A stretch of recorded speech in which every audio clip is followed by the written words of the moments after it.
Good evening, everybody. Welcome back to the Silmarillion Film Project. This is session number 15 of season 7. And as we wait, we draw out the suspense for episode 2 here just a little bit. Perfectly fine. Nothing like a little suspense building, but that's okay. We've got other issues to deal with. And today we're going to address a topic which it's kind of come up, like we've used this sort of before, but there are elements of season 5, or sorry, of season 7 is where we are. It was an odd number, but apart from that, entirely wrong.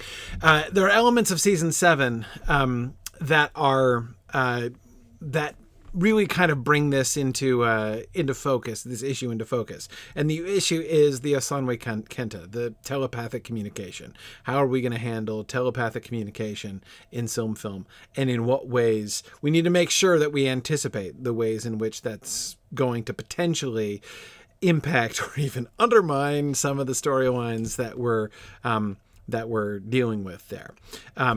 So that's going to be the subject of our discussion tonight. Primary announcement tonight is that Mythmoot is in 2 weeks. 2 weeks from this very evening, we will be down in Leesburg, Virginia, and enjoying our time at Mythmoot again. So good to see everybody there every year. So really looking forward to that. And I hope that as many of you watching as possible can make it.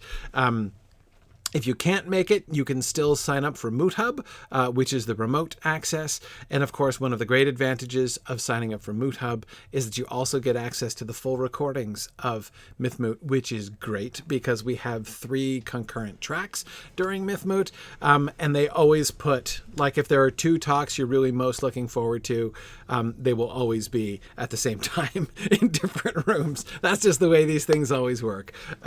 So it's really, really great to be. And this, by the way, even if you're there in person, you get access to the recordings. So when you're there in person, you don't have to agonize too very much about which track you go to and which track you, because you can get to watch them later.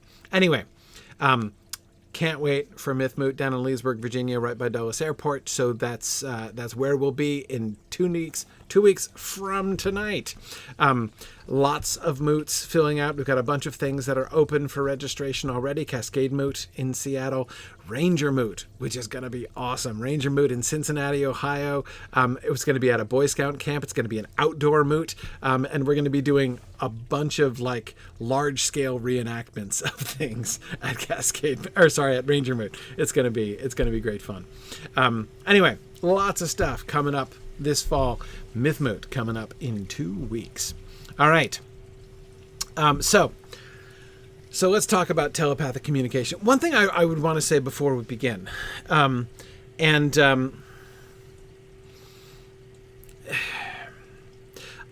don't want anyone to misunderstand what I'm about to say. Like, I'm not trying to say that, like, you know, this is not really intended as a criticism of Tolkien. However, a lot of his ideas, especially, I've talked at many places, and that one thing that's clear when you study Tolkien's sort of career as a writer and as a storyteller is that one of the things that he's primarily famous for as a writer, that is the incredible detail of his world building, was really kind of a late hobby for Tolkien. That is not where he started as a writer at all. Indeed, most of his early writings, the mythological stuff, Book of Lost Tales and that sort of thing, there's almost in some places what feels like almost an aggressive disregard for the kind of like detailed world building that he himself kind of became known for later on. Really, it's not until he writes The Lord of the Rings, like during the writing of The Lord of the Rings, is kind of when he sort of caught the world building bug and really began to enjoy that during the process of writing The Lord of the Rings. And afterwards, you see it all over his writings. And that's when he's going back and saying, I'm going to redo the Silmarillion, but I'm going to make it like incredibly realistic, and I'm going to map everything out, right? So there are a bunch of things, therefore, that he did not himself think through until later, generally after he wrote The Lord of the Rings.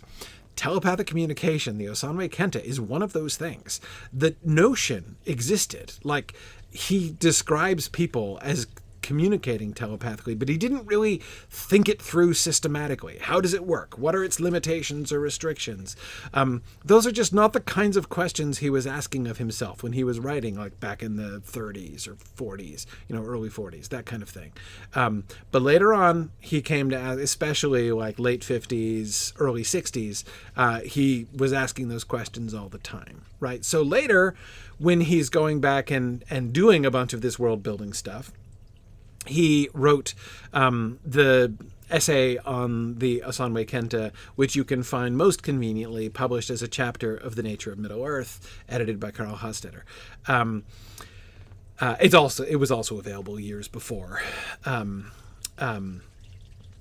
but it's most easily and readily available in The Nature of Middle-earth. So the point is, it's not just that we have to factor this in to our story. There is a sense in which we have to factor this into Tolkien's story too, because when Tolkien wrote most of these stories, he was not really thinking systematically about these things and about these questions. And so, I mean, this is why, so like, for instance, we decided long ago that we weren't going to have any Palantiri in the First Age, right? We were not going to have Feanor bring a bunch of Palantiri with him to Middle-earth and have those in circulation during the course of the First Age stories. However, we have a bunch of telepathic elves, right? So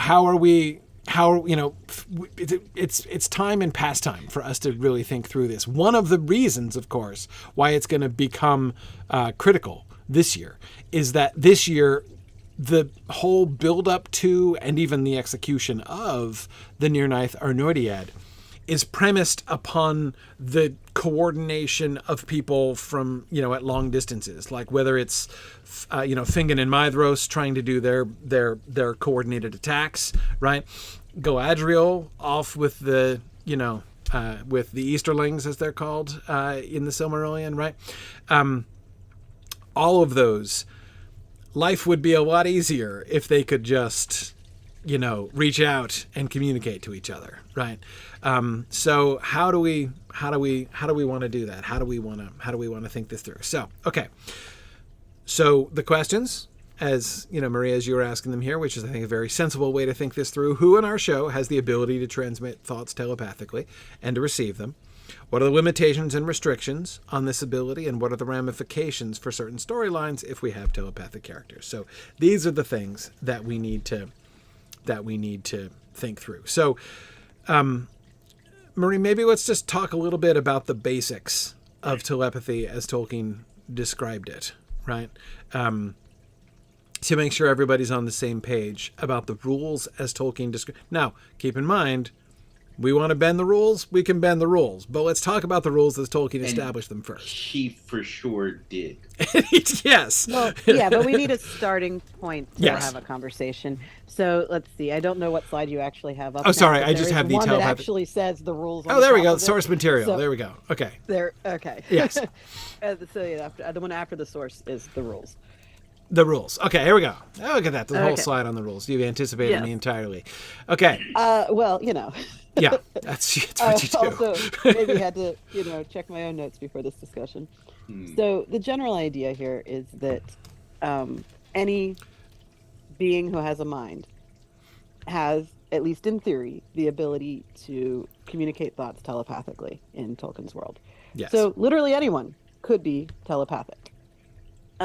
In practice, humans aren't really all that great at this. Yes. So your average human does not actually have that ability. It's kind of like Star Trek. In general, the connection between Fea and Hroa, the spirit and the body of humans, does not lend itself to this form of communication. Yeah. However, if you're the Valar and you used to be a not incarnate being who didn't have language, the only way you could communicate with one another was via telepathic thought. So that is their natural mode of being from the beginning of time, the Aeonar.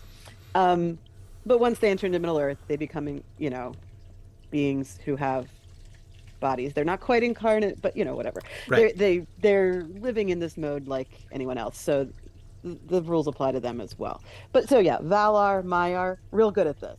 Men, terrible at this. Dwarves, we have no idea because the person who supposedly wrote this treatise down was Pengalod, an elf. Yeah. So he doesn't know anything about dwarves. An elf of Gondolin mind who knows less about dwarves than any other elves. Yeah. Right.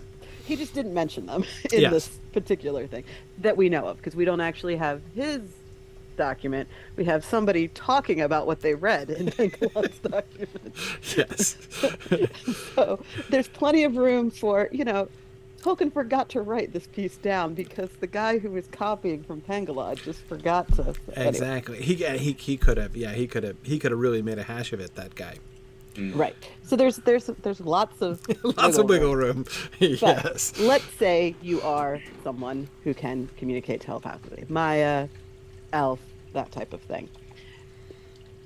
Even if you can do that, it doesn't mean you can always do that. So the mind that you wish to communicate with has to be open to receiving your message. Yeah. So if you wish to reach out to somebody, they could hear you being like, hey, hi, and you can either allow that communication to continue or close the door.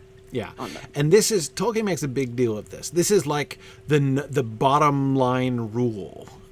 This is the most basic fundamental thing, that every being has the right to close their mind. And if they choose to close their mind, it cannot be forced. Like, no power anywhere. Well, okay, Iluvatar can. He can say, you can't close your mind to Iluvatar. Dread exists. Right. Well, we're getting there. We'll get there. Yeah, we'll get there. That's the point, is that Tolkien was aware, obviously, when he wrote this essay, that he wanted to know exactly what Morgoth could and couldn't do.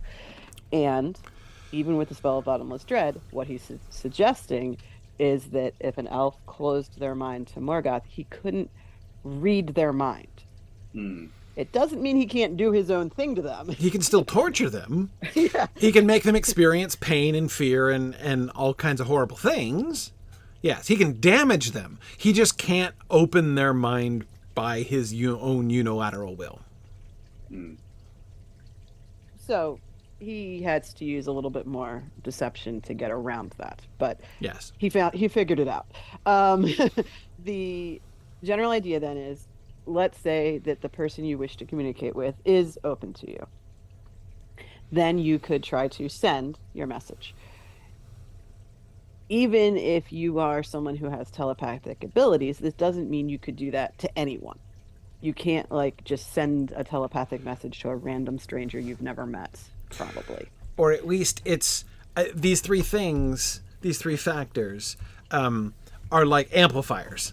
Right. So, it's not that it's necessarily theoretically impossible to do it with that, but all of these things make it easier. And so therefore, certainly for humans and probably even for elves, it's only really practical under these situations. Yes.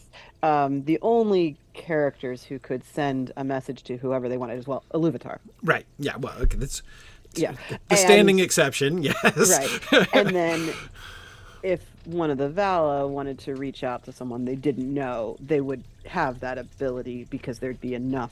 Again, it's like their native language, essentially. Yeah, the strength so of their they have mind, the ability that it doesn't require all that stuff in place. But still, the open-close thing applies. Yes. So let's say the mind is open and you wish to communicate with someone, and if you're an elf.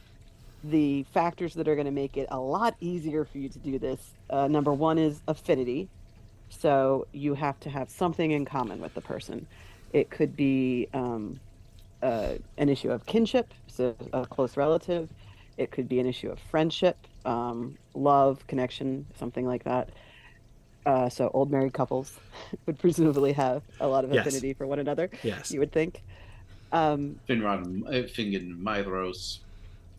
Well, yeah, exactly. Friendship, yeah.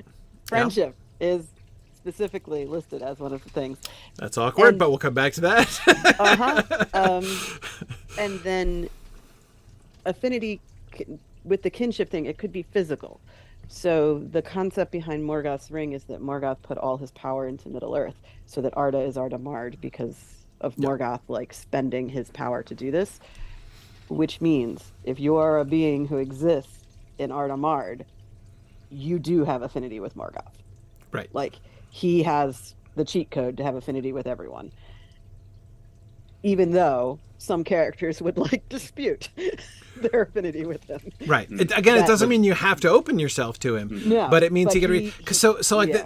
the you are in fact made of matter. Yeah. Right. The thing about this connection, right, is that what this means practically. One of the things that this means, right, is that here's how telepathy in Tolkien can't work, right? If you have telepathic ability, you can't be just sending out your thought, being like, "Is anybody out there? Does anybody read me?" Right? Like you can't send out a broadcast or something like that. It's not a radio transmission. It's not a radio transmission, nor can you like establish some kind of random connection with, like be like, hey, who's this, right? Like, am I, I've made a connection with someone, but I don't know. You're like, no, it's about making connection. But yeah, you've got to have their phone number, right? You have to know who they are and to be connected with them in one of these ways.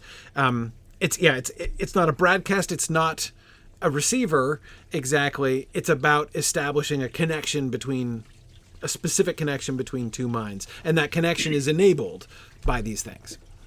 Right. So affinity would be the easiest to understand how it would work, as well, or equally as easy to understand as urgency, which is if you really have something important going on that you're really like anxious and you feel urgently the need to communicate with someone about, that also kind of amps up the ability to broadcast that. You know what that always makes me think of? I just can't help myself. Jane Eyre. The end of Jane Eyre. I don't know if you guys know Jane Eyre by Charlotte Bronte. It's been a very, very long time. I know who Charlotte Bronte is. Okay, so anyway, it's just one of the classic English novels. But anyway, and of course I've been thinking about it a lot because I was just in Yorkshire and went to the Bronte family parsonage. But in the end of Jane Eyre, there's a famous scene in which Jane Eyre and Mr. Rochester communicate telepathically over the course of a distance of like 100 miles. Like their minds reach out to each other, and it's exactly affinity and urgency that establishes the connection. Like it's the love between them that makes them resonate with each other, and it's the urgency of like his crying out that like she receives and she comes to him. So anyway, it's a famous scene because like especially in that era of English literature, like any kind of like magical stuff like that is very, very unusual. So that moment of telepathic connection really kind of stands out in that era of English literature. But I always think of it when I read this description by Tolkien because it's like it's dead on. Like I don't think he was thinking of Charlotte Bronte, but clearly he and Charlotte Bronte were on the same wavelength there. I say he may well have been. Well, I mean, they're not actually that far removed in time, but anyway, yeah. But realistically, the concept of the moment that a loved one passes away, even if you're not there with them, because you just know that something has happened. Yes. Like enough people have that kind of story that this also ties into that sort of experience. Exactly. Yeah. So joy, grief, fear, so moment of death type of stuff for sure, and moment of crisis of one kind. Moment of crisis. Yeah. Just something really important. I would really like to be able to reach out. Yeah. Is that the one that doesn't really seem clear to me is the concept of authority, which is if you have authority over someone else, that would give you some affinity with them. I'm not sure what he intended with that as far as how far to take it. Again, with the Valar can reach out to people because they are in authority in Middle Earth, sure. But does this mean a guy commanding an army can like reach out to his guys and be like, now's the time to attack you all?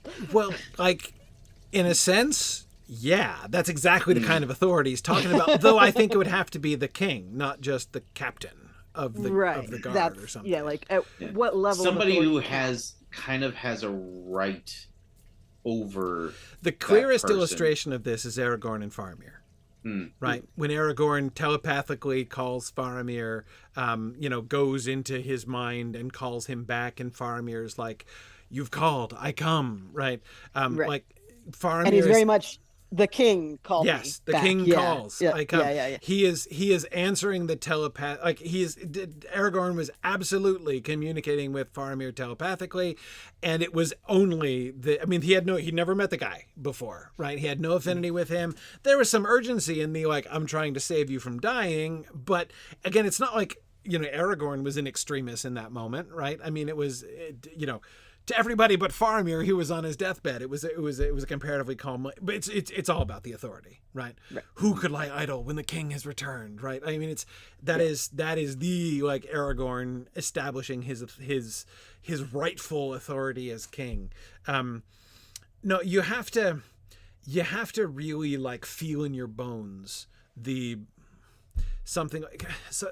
The concept of the divine right of kings gets like totally messed up, and modern people don't have much of a clear understanding of what that means. And it was abused both in the Middle Ages as it was also is misunderstood now. But there is this sense, I think that's pretty clear in Tolkien's world of actual connection, of actual authority, and that people respond. Even like I said not the captain, but I'm not sure that Faramir, Baragond would be pretty darn open to Faramir if Faramir tried to reach out to him, right? Even though like they're not like buddies, right? I mean, Faramir probably doesn't know Baragond very well, right? Necessarily. But anyway, but the sense of duty and the sense of duty, the connection with there, authority. I think it's probably Baragond's sense of duty even more than Faramir's authority over Baragond that would lead to that connection. Right. So there's lots of things that could help establish these connections, and if both parties wanted to be part of the communication, presumably it could then commence. The thing that is not a barrier is distance, explicitly. Yes. That's the most awkward thing, is that there's absolutely it is nothing, distance doesn't enter into it at all. Yeah. Well, it does not. Right. So it is not a limit. Yeah. But it clearly is, though, because that happens. Well, the thing is, if you are going to share someone's sense of urgency, it might help if you are in the same dire situation that they're in, which would require you to be probably somewhat close by. If you have affinity with someone, being like on the same wavelength as them might be easier in their presence. Like there might be reasons why distance makes this easier, but the distance itself is not a barrier. It's not a barrier. If you can get the connection established, yeah, it doesn't matter if you're 100 miles away. Now, I do have a recommendation for tempering that rule somewhat, and that has to do with resolution. And when I say resolution, I mean in the sense of how much information can be conveyed. Okay. Right. So yes, that is finally we are introducing the one rule that Tolkien established that's going to help you in that regard. Yeah. And that is, this communication does not involve language. Yes. Yeah. It predates language. It is only sharing thoughts.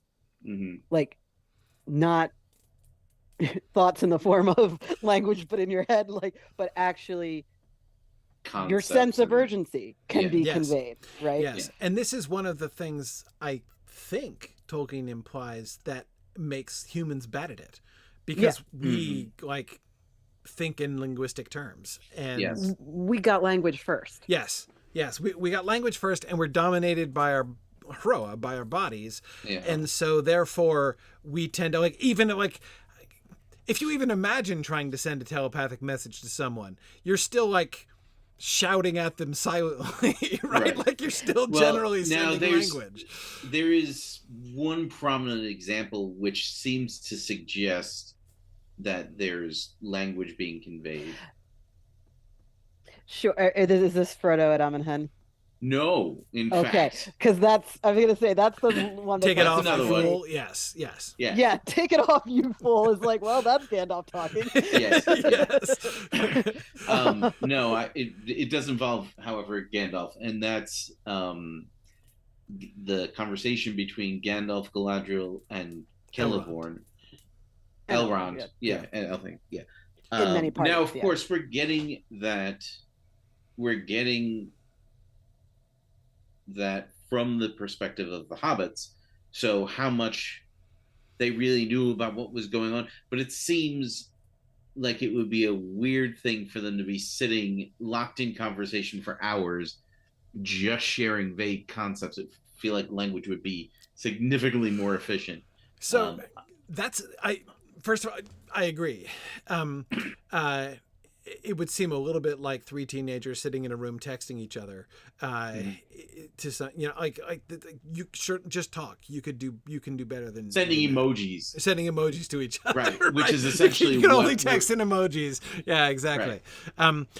So on the one hand, I agree that I was going to say a-linguistic, but that's probably not quite right. But anyway, the non-linguistic, let's just say that way. Proto-linguistic. Proto-linguistic. Anyway, the non-linguistic nature is on the one hand a restriction, but I don't think it need be really exactly like only texting emojis, right? Mm-hmm. There has to be a way in which it is actually superior. Like better communication, in fact. Where do the words in your thoughts come from and what do they actually mean Yes. is kind of what's behind this, Yes. is that the Valar or the Ainur could communicate with one another. Yes. The music, all that, like that all happened. Yes. It's not like they didn't know who these people were and didn't learn anything about them. If anything, the thing that is primordial about this form of communication is that you can't lie doing this. Mm-hmm. You can't think one thing and say another in this form of communication. Because if you're open, you're sharing your own honest heart. Yeah. You know what else occurs to me about that scene in particular, right? Is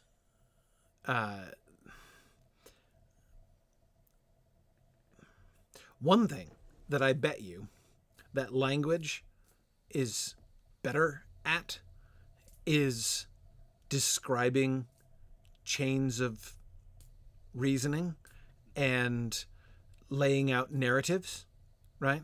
I bet stories are better with language than without. And I bet you that like arguments, like that it, not just fighting with each other, but like presenting an argument, like let me explain my reasoning behind this. Those two things, I suspect that language is better at those than telepathy is. But remember that moment. Sauron has fallen. There are no more plans to make, right? What they're doing, they're communing mind to mind. What do you feel? What should happen now? What do you want to do? Like, where are you now? Like spiritually, mentally, emotionally? So you're saying it's more like the Great Link? Well, I'm not thinking the Great Link. Well, in that specific instance, like the three or four of them link their minds together in a way that they're able to share. Sort of. I think that what they're sharing with each other is I think that conversation is a very high level conversation, you know? If you think about it, that moment, specifically, the moment when they're sitting in a telepathic ring there, it's right before Galadriel leaves, right? So this is the last time the three of them are in the same place, Elrond, Galadriel, and Gandalf, until they get to the boat, basically, right? So that's like, it's like the council of what happens next. And are we all in agreement about what happens next? That it's time to go. Like, if anything, my guess, honestly, is that like the fate of the three rings is decided at that conversation, right? but I don't think they need, because it's not like a given that they should leave, that the three elven rings should leave Middle Earth, even if they are weakened. Well, so what? Like, okay, now they're It could still be misused, most likely. Potentially, yeah. Anyway, the point is, I don't think it's like it's a given. I think that, whatever. There is a decision to There's be a decision to be made. And that's the only time we see the three of them conferring, right? They doubtless have conferred at other times too. But again, I feel like that there aren't arguments to be made necessarily. It's just like they all open their minds to each other and they all like share, I don't know how to say it, where they are, like in some kind of general vague sense, right? It's not about like, I have this proposition that I would like to put forward and explain, or I have this story that I want to tell, or let's think about how we need to structure things, how we need to plan things out over the next 3 years, right? None of those things necessarily are things that they're doing. They're all just, let me open my mind to you and share with you my own feelings and thoughts and impressions about what has been, about what is to come, about what we should do and where we should go, and I'm gonna let you understand that.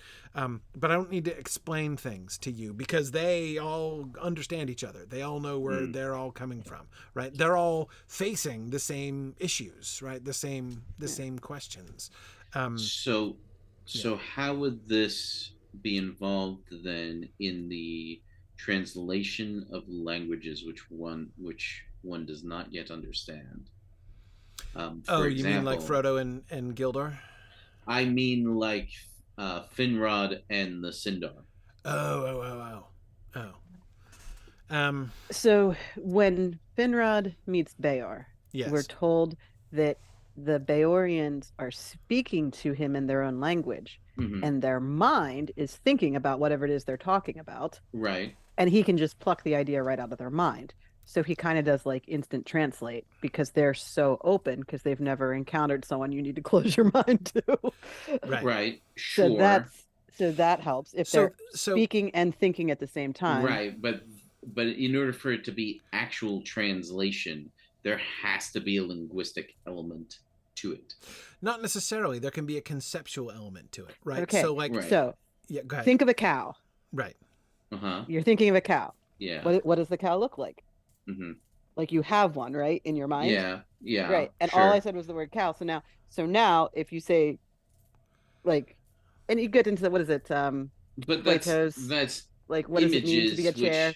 But it doesn't have to be visual images. Yeah, like, that's like visual what is images are just another way to think about this. Chair. Yeah. What is it? It's Plato, right? With the shadows of the things and the and the actual forms, thing, the ideas, the forms of the things. Yeah.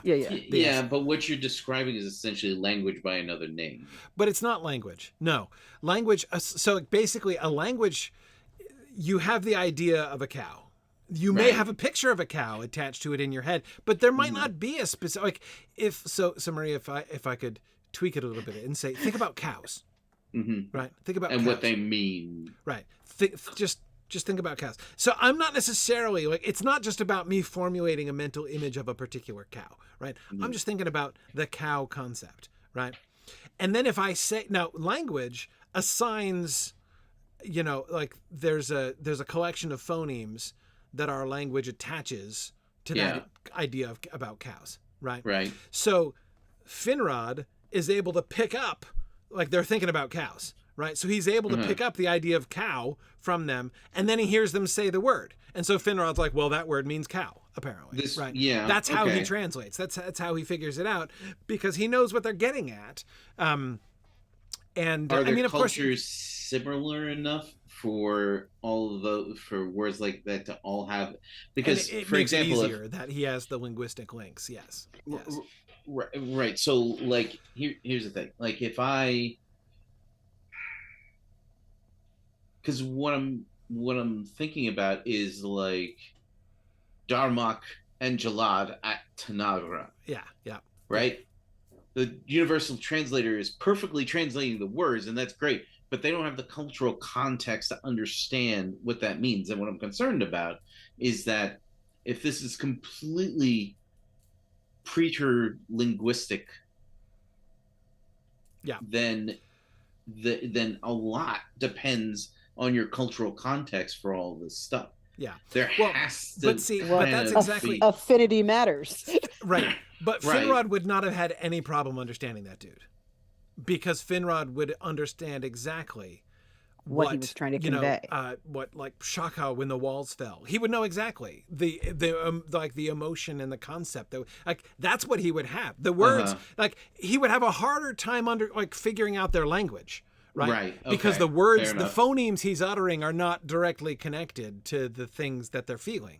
Right. Okay. But he would know. He'd Finrod's ability and the universal translator have opposite skills. Opposite in skills. that situation. Yes. So right. So in that case, the universal translator is able to translate the concept, but it still comes out. Yeah. Okay. And if he can figure out that language, great. I mean, it helps again, and he's assisted again by the linguistic connections with their language and stuff. But yes. But yeah, so the concepts, because the concepts are not actually linguistic. Language translates the concepts, right? Not just the images, but concepts. So not just kind of trying to put it in picture language, like trying to draw a picture of a cow and instead of saying the word cow, right? Right. So because if you have never seen a cow in your life, it's not going to help. And someone says, "What is a cow?" You'd have to describe what you mean by cow, not draw a picture for them. But that's a marvelous example of something that I think would probably be easier to do telepathically. Right. Well, like for example, Finrod would never misunderstand the difference between the word cattle and cow. Right. For example, because there's definitely a cultural separation between those two words. They don't mean the same thing, right? And he would immediately be able to differentiate between those, even though they can be used synonymously. Because he'd be picking up what they're thinking about when they say those things. Okay. So yes, he'd be getting at the concepts and not the words. So something like that would, like, in some sense, perhaps make his active translation, like, it'd be harder for him to learn how to speak their language in incidents like that, right? That would kind of complicate. He might end up using the wrong word or whatever, not understanding some of the things, but he would still follow what they're thinking. Yeah. Right. He would still be able to pick up the idea. Right. His ability to speak their language and his ability to understand what they mean when they speak to him are different. So he would understand before he could speak it. Right. But that's true of most people who learn a new language. Like, it's a lot easier to be like, oh, okay, I figured out what they're talking about, but trying to construct your own sentence, that's a little harder. Yeah. Okay. Exactly.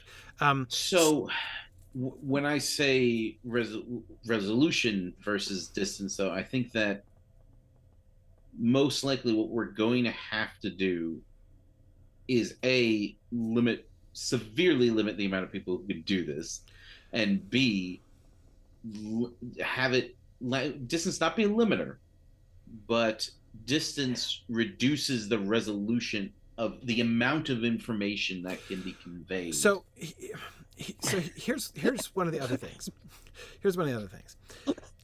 No, Nick, we can't do that, but that's okay. Right. It would be so nice we have to. We can't, because we've already broken that rule.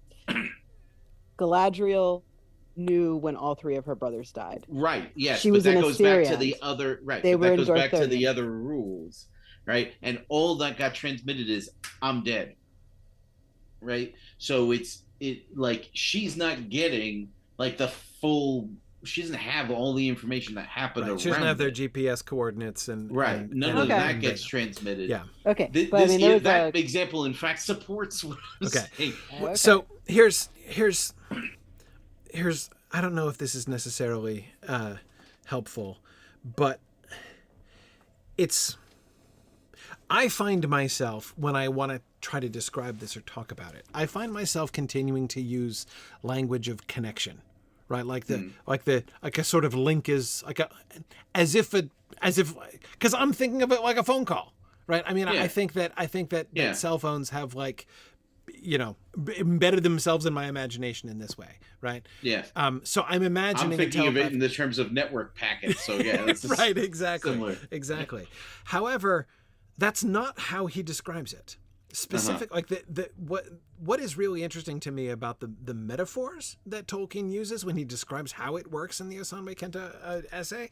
He says, like, so you've got the person who's reaching out and the person who is being reached out to, right? Mm-hmm. And he calls the first one the guest, and the other one he's what's called the first one G for guest, and the second one H for host. I think it's host. Yeah. In other words, the metaphor that he uses is when you telepathically reach out to someone else, you're not establishing a connection with them, right? It's not like being connected. It's like you're coming over to their house, right? They can shut the door in your face. Right. Yeah, and if they shut the door in your face, you cannot force entry into their house, right? But you can set their house on fire, but you can't enter. There are other things you could do to it, right? Yeah. Well, you can't set that house. You can set their bodies on fire, but it's a different house. Anyway, okay. But anyway, the point is, you're arriving there, and he does say, like, communication can happen both ways. Like they can see, so when they come to your house, they can perceive the things that are there. If you're open to them, if you let them in, they can perceive the things that are there, and you can deposit stuff, right? Mm-hmm. You can leave a message there in their mind. Yes. But even that is not described as like a current two-way link between the two of them, right? It's like yeah. It's there's always there's the one who goes and there's the one who receives. Yeah. And so that is that seems to me that it would necessarily have some restriction. You're not going to be going back and forth with them necessarily. Like, okay, tell me what I mean, it's not like, somebody in a spy movie with, somebody broadcasting in their ear and seeing in a camera in their glasses. Like that's not the kind of connection that's established through telepathy. So I think that's, so again, going back to the example of Galadriel's brothers, right? They, in their urgency of fear and pain, right? In that moment, when they are at the point of their deaths, they come to her, right? And they deposit. Yeah, and they deposit something, and to Finrod, right? And they deposit something there in their minds, and that is the impression of them, like the knowledge of what is happening to them, the fact of their deaths, right? And we saw a similar thing with Fingolfin's death, right? Turgon received that as well, right? But again, it's not like we give the impression in the way that scene was done, Nick, that scene that you made. Yes. We kind of allow the fictional impression that Turgon is like seeing it all, but he's not seeing it all. But he's not, right. The reality is that's not actually what's happening, right? Yes. Even though we're kind of invited to imagine it. He and Maedhros and Fingin, and to a lesser extent, I think even Thingol, are aware that Fingolfin is doing battle with Morgoth. They are aware of that, and they are aware of his death. Yes. But see, by the rules of the Osanwe-kenta, that would happen, I think, by definition. It's Finrod is the guest. Finrod is doing it, yes. Fingolfin, rather, is the guest. Of course. Right? He's the one who's sending the messages. Right. And he's sending messages. His is a very strong mind, so he could send messages to multiple people at once. That was the other limitation that you put on the slide that we didn't get to say. Some can, in fact, broadcast to more than one mind at a time. But he's only able to broadcast a very vague impression. And only because it's an extremely urgent. Right. In his urgency, and to those with which he has some affinity, and the clarity of the message could very likely correlate to the affinity and the urgency as well. So, like, Thingol would pick him up much less strongly than, Fingin would, or Turgon. Right. But anyway, So again, who's the sender and who's the receiver? Again, it's so here's another example of a message that I think is wholly impractical, fortunately, through the Osanwe-kenta. And that's, great, now turn right. Right? Like that's like a specific direction? Well, I don't know. Take it off, you fool, is pretty specific. so, well, see, there, I think the "take We're it off, you getting- fool" is actually Frodo's translation. So of it, what yes. happens It is is indeed exactly what's Gandalf reaches happening out there. and touches Frodo's mind, Yes. and sends the Urgently. urgent concept of taking the ring off. And Frodo, because of his affinity with Gandalf, Yes. hears it as Gandalf As would if say it. in his he knows exactly how Gandalf would say it in language. Right. Exactly. He is subconsciously Yes. making that interpretation Yes. based on the voice Yes. of the person he knows. And we could And even go specifically, go ahead. this go is Frodo, who's a hobbit, who's not accustomed to that form of communication. So right. the translation to language in that situation He makes would almost more sense than automatically in others. translate it. Yes. Right. Yeah. Right. And we probably do. Yeah, and I would even add one possible additional layer of that, and that is, even if he didn't, he very likely would have, for exactly that reason, translated it in his own head at the time. But even if he hadn't, he certainly would in retrospect when he wrote the book, right? So, like, you know, if he were just picking up very clear "take it off, you fool" vibes, right? He might but it's obviously how he would write it, especially when, after the fact, writing it down in the book, he knows exactly that it was Gandalf, and so, you know, even wants to kind of make that clear. I agree that very detailed instructions of "let me help guide you through a difficult process that you've never done before" is not how this works. This is not somebody in your ear while you're trying to solve a puzzle, crack a safe, do a thing, and they know how to do the skill and you don't. Yes, exactly. So so here's the season 7 problem. Okay. One of. Right. Here's the main one, though. Why does Fingon not receive a message that says, "We're late"? Yeah. Hold. Right. Keep holding. Yeah. Because, okay, you can make the case that perhaps Maedhros and his brothers are so closed off that they are just incapable of making that journey into someone's mind. I was toying with that as an explanation. I'm willing to accept that as a likely possibility. However, unless this is an exceptionally rare gift, it would seem like you would just okay, well, we'll send somebody there who can do it. Yeah. Right? Somebody will stand next to Maedhros who can convey, like, we'll just an extremely marketable skill.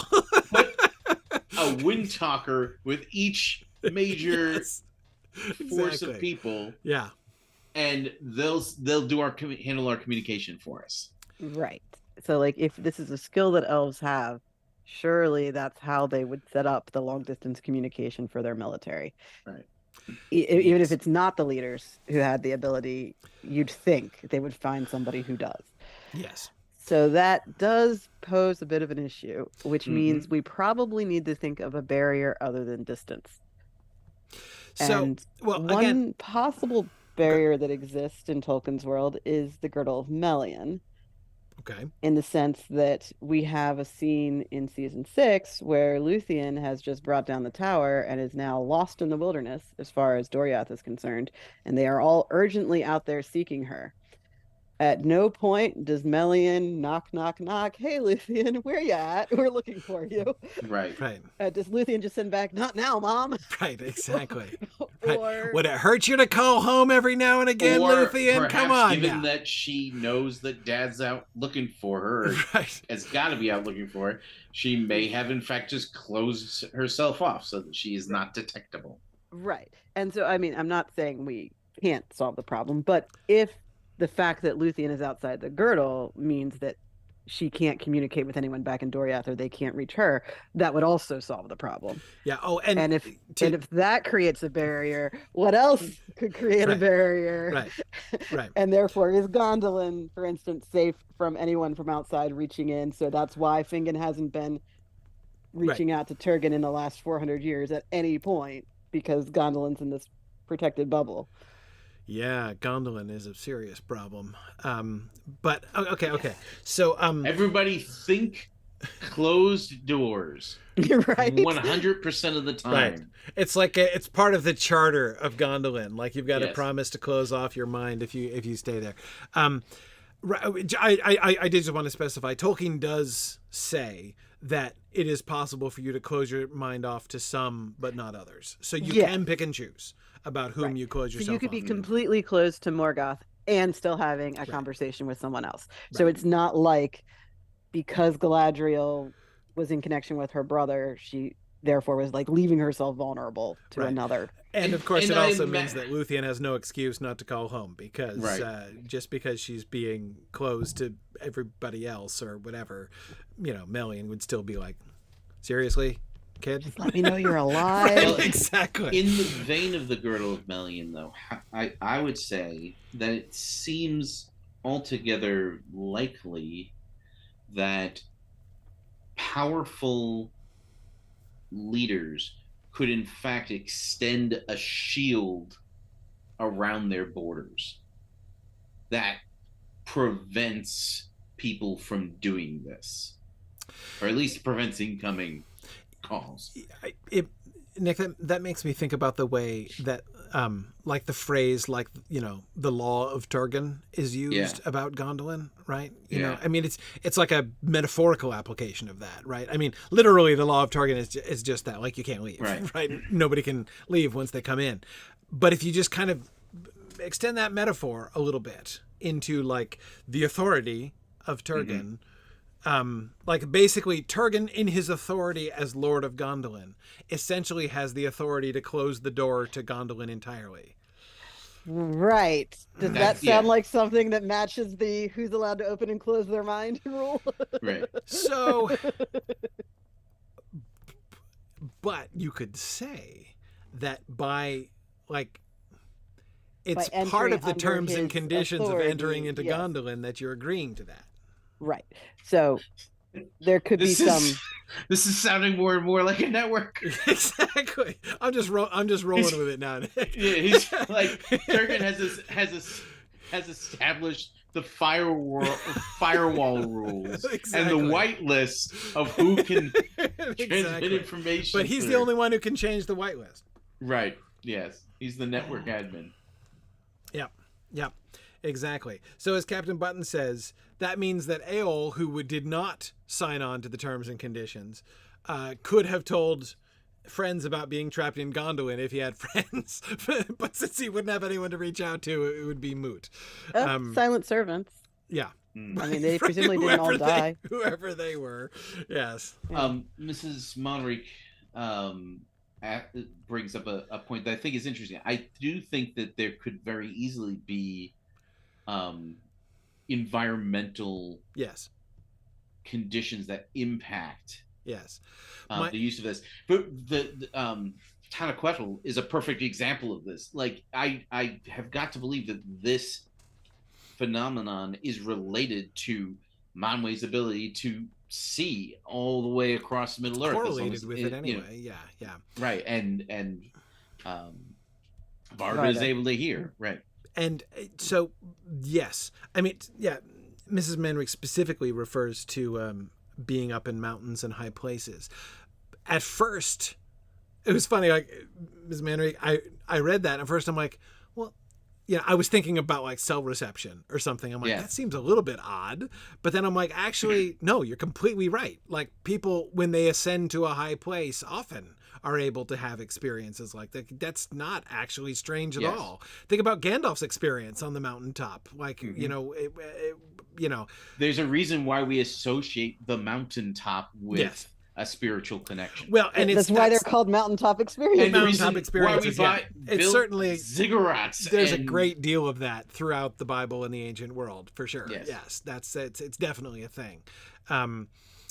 Yes. So yeah, does Tolkien to some extent kind of again think of Gandalf's words, right? I stood in a high place and strove with Sauron, right? It's like that. Like, wouldn't you have been able to strive with him from the valley? But like, it wouldn't be quite the same. Maybe not. Right? Maybe not. Yeah, exactly. So you're able to reach out and touch and be touched by Ulmo when you're more easily when you're connected to a river. To water, yeah. Yeah, exactly. that's true. So yeah, that is. I mean, so it seems a little bit odd at first to say that it like correlates positively with altitude, right? Like when you just put it in extremely blunt terms, it seems silly, right? But again, it does actually. I mean, it's true. It does seem to work. Line of sight definitely seems to have an impact. Mm-hmm. Maybe that just enables you to focus your mind more clearly on the individual if you're even able to just see where they are, rather than just looking at a wall. Well, for instance, the whole scene in Many Partings is that Galadriel and Celeborn are about to leave for Lothlorien. Yeah.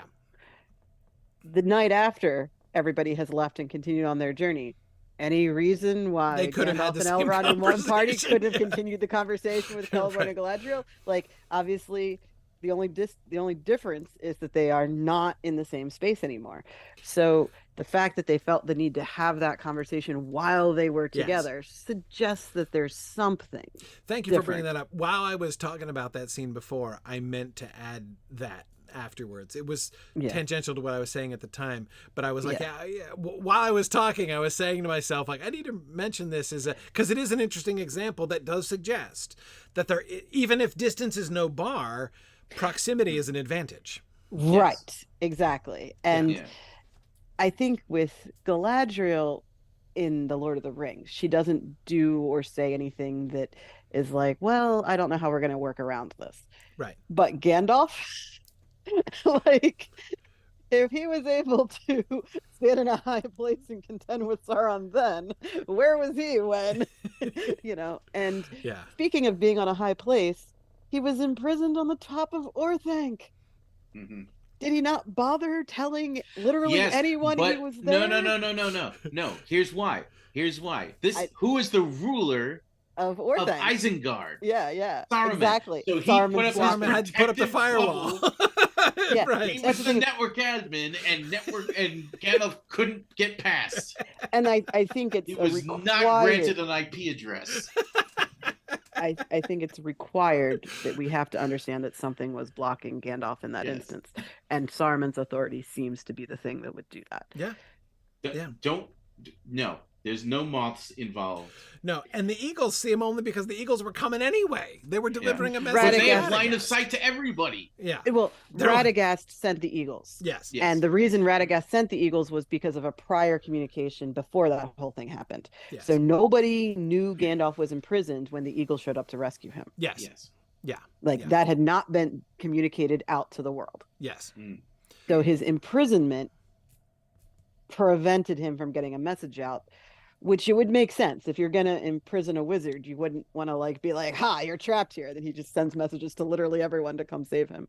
Not much of a prison if you can communicate outside. Okay. So are eagles immune to the Earth's curvature the way elves are? What, as far as their vision is concerned? Nah. Well, actually, they might be. Yeah, they might be. I mean, honestly, at their height, 30. it certainly would have less of an impact anyway. It depends on the eagle, perhaps. But okay, all right. So I'm trying to bring all this back to Maedhros. Right. Yes. So what's wrong with Maedhros? I think is what. I feel like that's easy enough to explain. So what's less easy to explain is why he doesn't have a Windtalker with him. Why he doesn't fix the problem. Right. So first of all, all right, I still think I'm going to put forward the suggestion that this problem is not as grave as it seems. Due again to the intrinsic, because again, exactly what you can't do is it's not a walkie-talkie.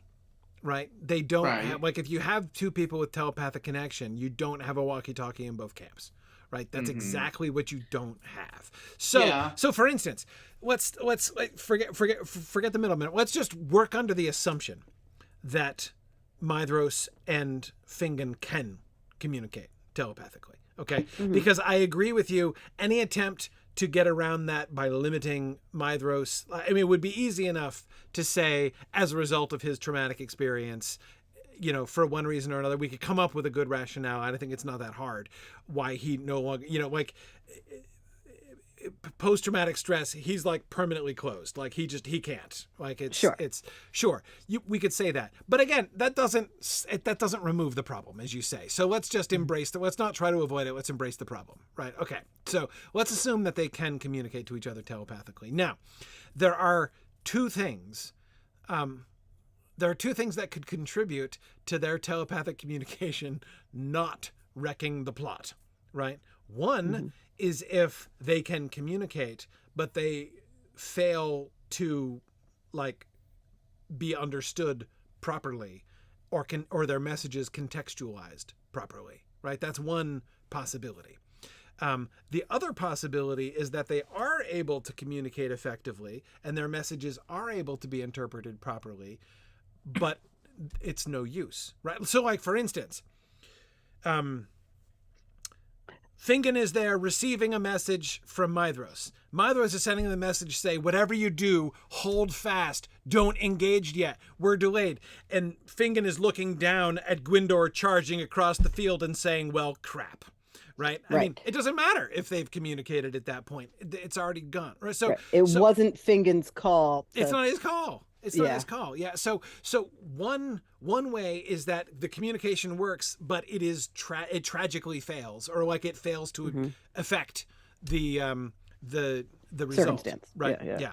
But again, but I do also think it's possible to have miscommunication telepathically. See, it's hard because on the one hand you want to say, well, if you're linking directly mind, well, again, it's not linking. If you're receiving something directly from somebody else's mind, how are you going to misunderstand it, right?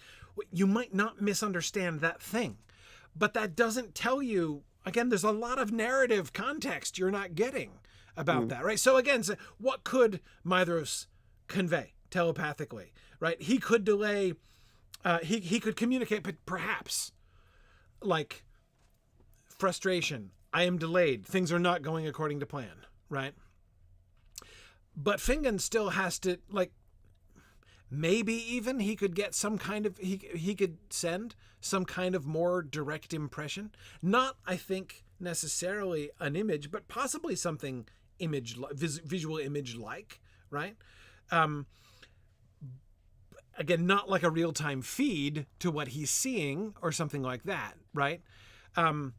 Do I think it possible that Maedhros could communicate to Fingon, my forces have been delayed, we're not going to be able to be there at the time, in the way that we had planned. It's not going according to plan. Yes. Do I think it's possible that Fingon could in some way either misinterpret, misunderstand, or even just misapply that information in some way? Yeah, because again, there's not a lot of clear narrative content to this. Again, I don't think the example that you made, Marie, of being walked through, opening a safe or something by somebody who's in your ear is exactly the kind of thing that can't do. But again, I still think, okay, yes, but tell your cavalry to swing out more to the right, so that's not going to happen either. That. Yeah. So, but you for sure could successfully communicate,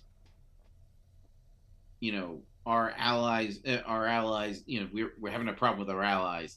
It's going to be, a longer period of time than expected. Yes. But Fingon so I don't see how that changes the story though. Because Fingon knows right up until the point where everything goes sideways. Fingon knows he's not supposed to attack yet, right? Yeah, yes, but he doesn't know where Maedhros. No, he doesn't. He doesn't know what's going on. But even if he did, how does it change it? Well, the question is, when he sees Gwyndor charge, he has to make the decision. Do I back him up and follow this and make everybody charge and just hope for the best? Or do I let Gwyndor's guys go out there and die? Because on their own, they will die. So that's really what Fingon's decision comes down to, is whether or not he lets Gwyndor go. And he clearly doesn't. But I don't know. I think it's even possible to to some extent, take that choice out of his hands. If enough of his Other army guys follows start- Gwindor, Yeah, right? I mean, like it's over. it's over, right? He's not gonna. I mean, even if Finrod is by himself back there saying, "Darn it, guys, I said not to go," right? And some Fingin, percentage of the army stays back with him. That's not going to help, right? So here's how we handle this without having to explain it. Mm-hmm. All right, we have people coming up to Mithras and Fingin saying, so and so sends word. This is happening. So and so sends word. Where are you? Why? We've been waiting for it. And you can do that in a way where that person is either the person who is engaged in telepathy, or they are a physical messenger, right? And you don't have to. This way, you don't have to explain what's actually happening there, and it doesn't matter. But at the same time, we're not implying that these people were completely unable to communicate. Yeah, the thing is, other. If you treat these telepathically received messages as actual messengers, and suddenly you have messages being received across long distances in short amounts of time, it looks silly. So we do have to be a little bit careful if we're going to use that way of portraying it, because that method is, you can't tell the difference. This is a physical messenger. Right, but fair enough. But if somebody is watching it that casually, we've already demonstrated that the elves can do this. It's not like I'm just saying that we don't have to in a practical way like this. Yeah, right. But what I mean is that if you are going to have Mithras communicate with Fingin telepathically in this scene, there's ways of doing that are different than having a messenger show up, because you do the thing that Peter Jackson did of Elrond looks out a window and Galadriel looks out a window and they talk to each other, even though they're nowhere near each other. But that's very linguistic. It is. I'm not saying that we would necessarily be able to convey this, but you can also just, you're always going to hear a voice in your mind, right? Right. Like, here's going to be a voice. I suggest we lean into this. Remember, you could do flashes of images too. Yeah. I guess. Well, so remember we were saying we need reason to believe, for the elves to believe, and to some extent for the audience to believe that they might win, right? Mm-hmm. Let's lean into this. Let's have from the beginning Fingin and Mithras saying, what's one thing that really makes this plan likely to work? That you and I can communicate telepathically because of the bond that is between us from our ancient friendship and our suffering together. So great. Except we've spent a lot of time not allowing them to do that, though. But we've never specifically banned it. There hasn't been any. The deal was that they didn't know what was going on with each other in the years after the Dagor Bragollach. Right. But on the other hand, I can connect with a lot of people I haven't called in a long time. For what's going on. Yeah. Sure, but they would have. Would they? Yeah. Why? Because Mithras has no idea what happened on the other. As far as he knows, the entire Western Front fell. Right? And so he would. I'm not sure that he. That's not exactly how we portrayed his thoughts at the time. We said that he was very concerned that Tolsirion would fall, so he knew it was still standing at the end of the war. Hence the beginning of season 6 with the sending of his brothers. He knew the issue was, oh no, Tolsirion could fall. So he knew enough about what was going on to know where the issue was. I'm not saying he knew everything, and he wanted more information, and he specifically told his brothers to go talk to Fingin. It doesn't mean he hadn't received anything. And besides which, what that Fingin could communicate to Mithras telepathically, is it inconvenient for Mithras to know? I'm alive. My fortress stands. Hithlum still stands. He could communicate all those things. Yeah. Dad's dead. Okay, let me walk this back a little bit. Okay. During the Dagor Bragollach, yes, before Fingolfin left, yes, we and by we I say me, I mean me. We made it very clear that the forces of Fingolfin had no idea what was going on the other side. Yes. like they only knew about what they were able to see and the communications they were able to receive. Because at the time we had basically tacitly decided that only the sons and daughter of Finarfin were like super good at this, right? Yes. Like they were the only ones that we had portrayed using Yes. it up until that point. Yeah. So we would most likely have to retcon that scene at the very least. Well, I mean, I don't know. So, again, we don't have to make it universal, right? And I would even be delighted, by the way, to make a specific argument that says the Feanorians in general suck at this. Right. That I agree. I 100% agree with.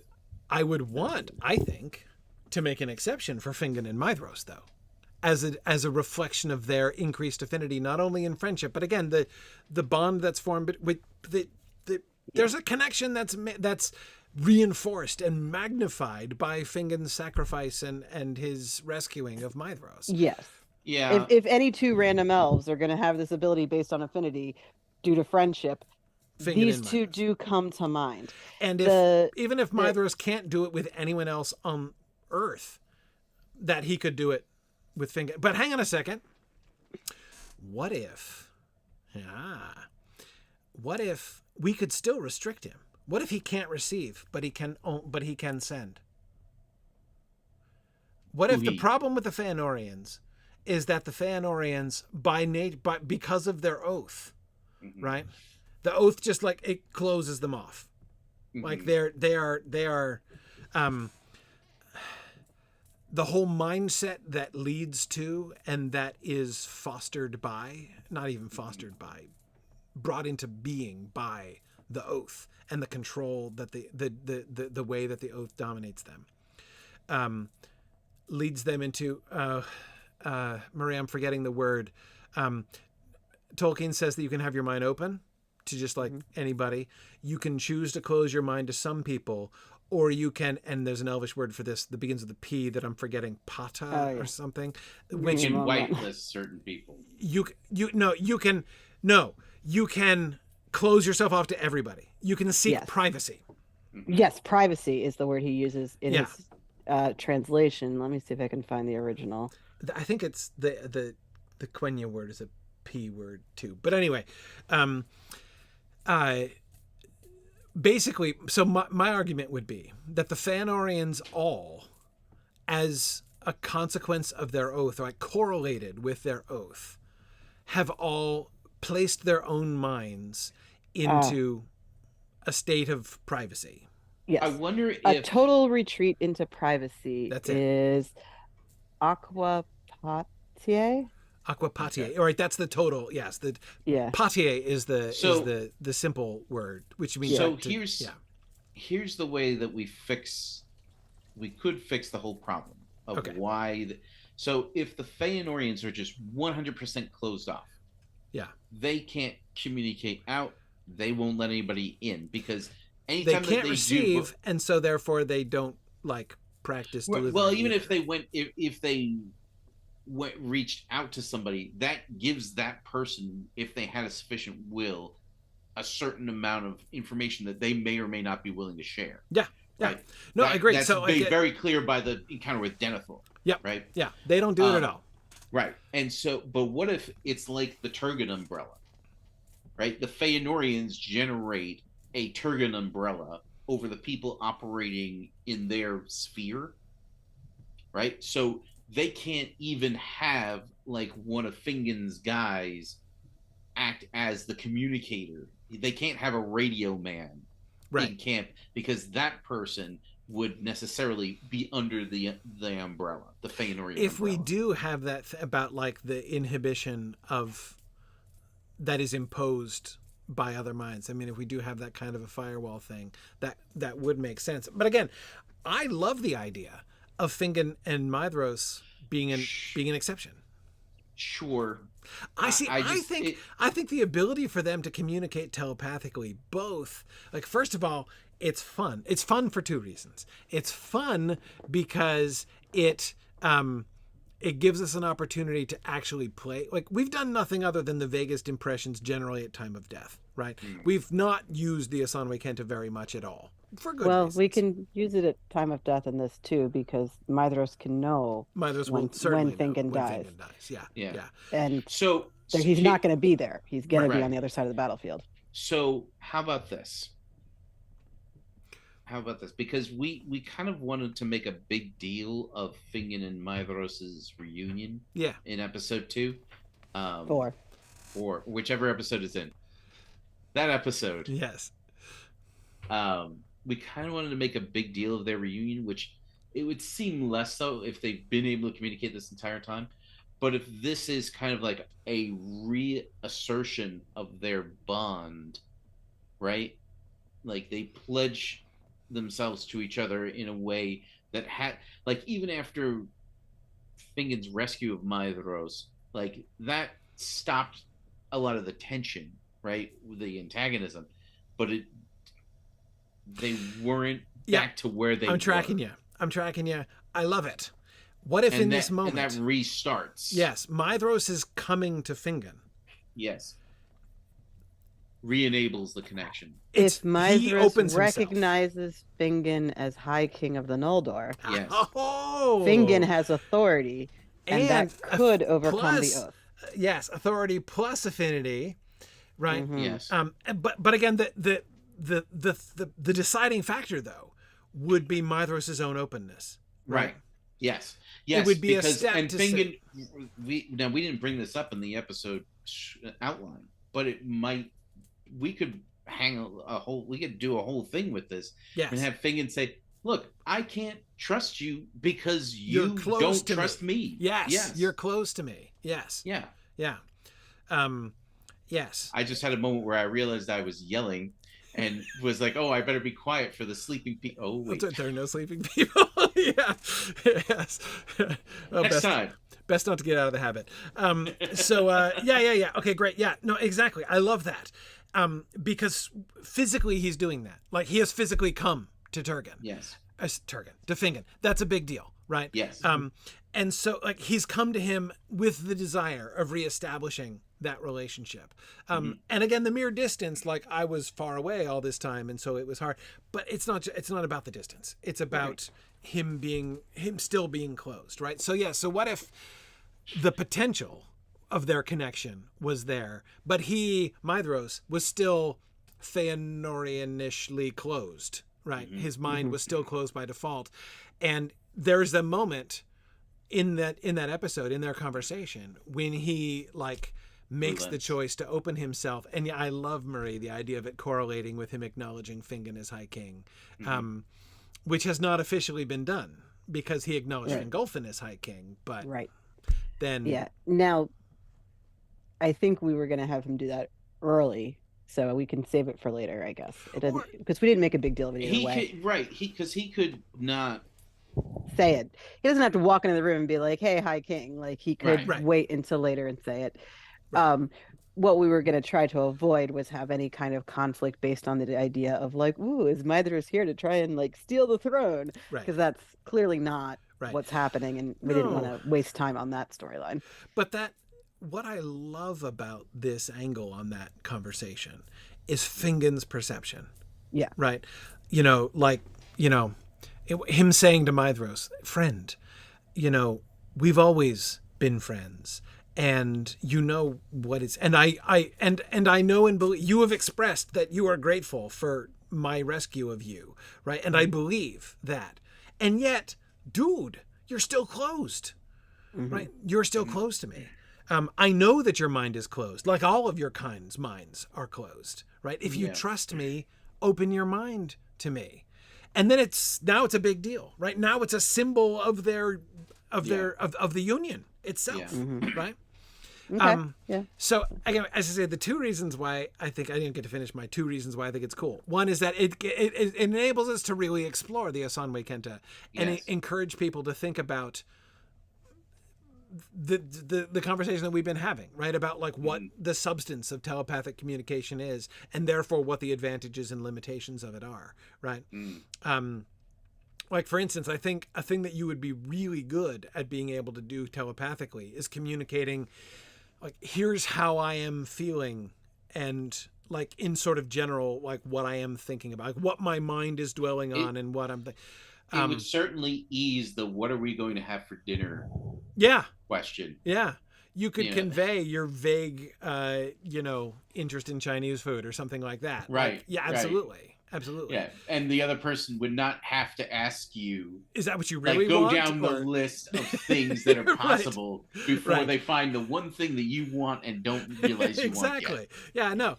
I've never had that conversation before myself. That kind of thing is exactly a thing that telepathy would be good for. Great. But again, what it wouldn't be good for is like tactical details in battle. Right? Mm-hmm. Even strategic details in battle would be challenging, right? I mean, not impossible, but challenging, because again, I get conveying a sequence of thought, like a sequence of propositions, is not a language. I think would be better at that than telepathy. But anyway, the other thing that's fun, so I can stop coming back to this. The other thing that's fun is I think it creates more opportunities for like dramatic irony and tension and drama, right? Like I think it's cooler if Fingon knows exactly how much of a disaster it is. Like, not just that it's a disaster to charge the way that Gwyndor has charged, but if he not only knows that, tactically speaking, charging against the gate is really not the approach that we want to take right here, that's kind of against the whole point of how we've laid out our strategy and tactics for this entire battle, but if also he knows, and I know full well, Maedhros has told me, that they're not delayed. Not yet. Like whatever happens, not that ever, and definitely not now, and yet it's happening, right? Like that only just increases the tension and the drama, I think. And I think one of the reasons why he does charge is, in fact, because he thinks, okay, maybe I can get out ahead of this, and we, like if I do nothing, they're all going to die. Yeah. If I at least charge forward, at least I have a shot at maybe stopping them before it goes too far. Yeah. Or even, I mean, and there comes a point where, like, even an attack, the only thing worse than a full force attack against a strong position where you're going to take heavy casualties is a half-hearted attack against a strong position where you're going to take many casualties, right? Like it's it doesn't make it a good idea, but it's a better idea than because the half of your people are definitely going to get slaughtered if they go forward. And anyway, By the way, we've come up with a rational explanation for why Hurin holds his men back. Yes. We've come up. It's going to come out of one of the episode 3, I think. Good. Mm-hmm. Good. Okay. Good. Yeah. So there. Good. So anyway, like I said, I have a hard time seeing exactly what things between Maedhros and Fingon are going to get wrecked by the Osanwe-kenta. But here's another problem: does Turgon just really like surprises? Right?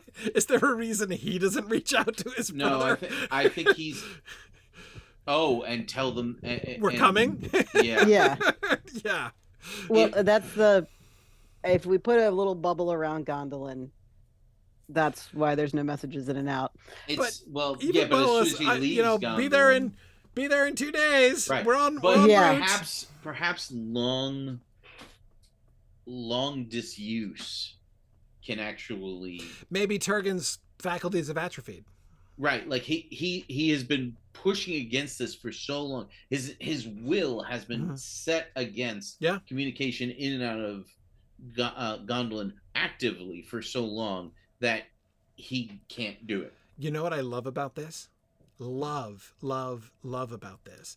We have created a mechanism that demonstrates a fundamental similarity between the Gondolin impulse and the Curse of Feanor. And I think that's fantastic, actually.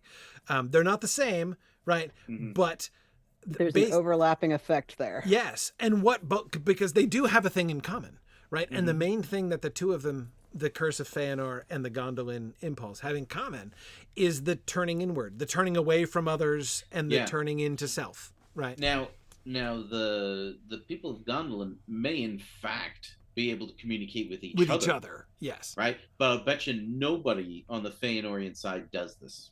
Period. No. With each other? No.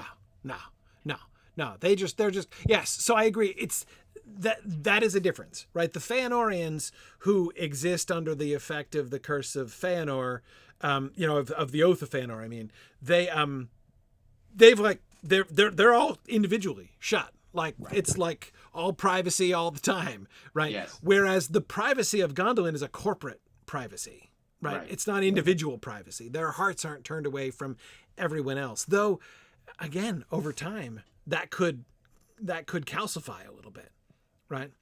Yes. The Gondolindrum themselves, in as much as they, like, when they get to the place where they really are turning a deaf ear to the, suffering of everybody else outside, in the post Near-Knife. You see, this is why Tuor has to exist. This is why Ulmo has to send Tuor. Right. Because he can't get to Turgon. Yeah, exactly. Not even Ulmo can reach out to Turgon anymore. He has already several times. Yes. Right? Yeah. I mean, it would be kind of interesting to kind of work that in, actually, to some extent. Like, dude, check your mail, for crying out loud. I've been trying to reach you for a long time. Turgon's got like 85 missed text messages. I'm trying to reach you about your extended warranty. Exactly. Yeah. Turgon has had the do not disturb your on city's for so long. city's extended warranty is about to expire.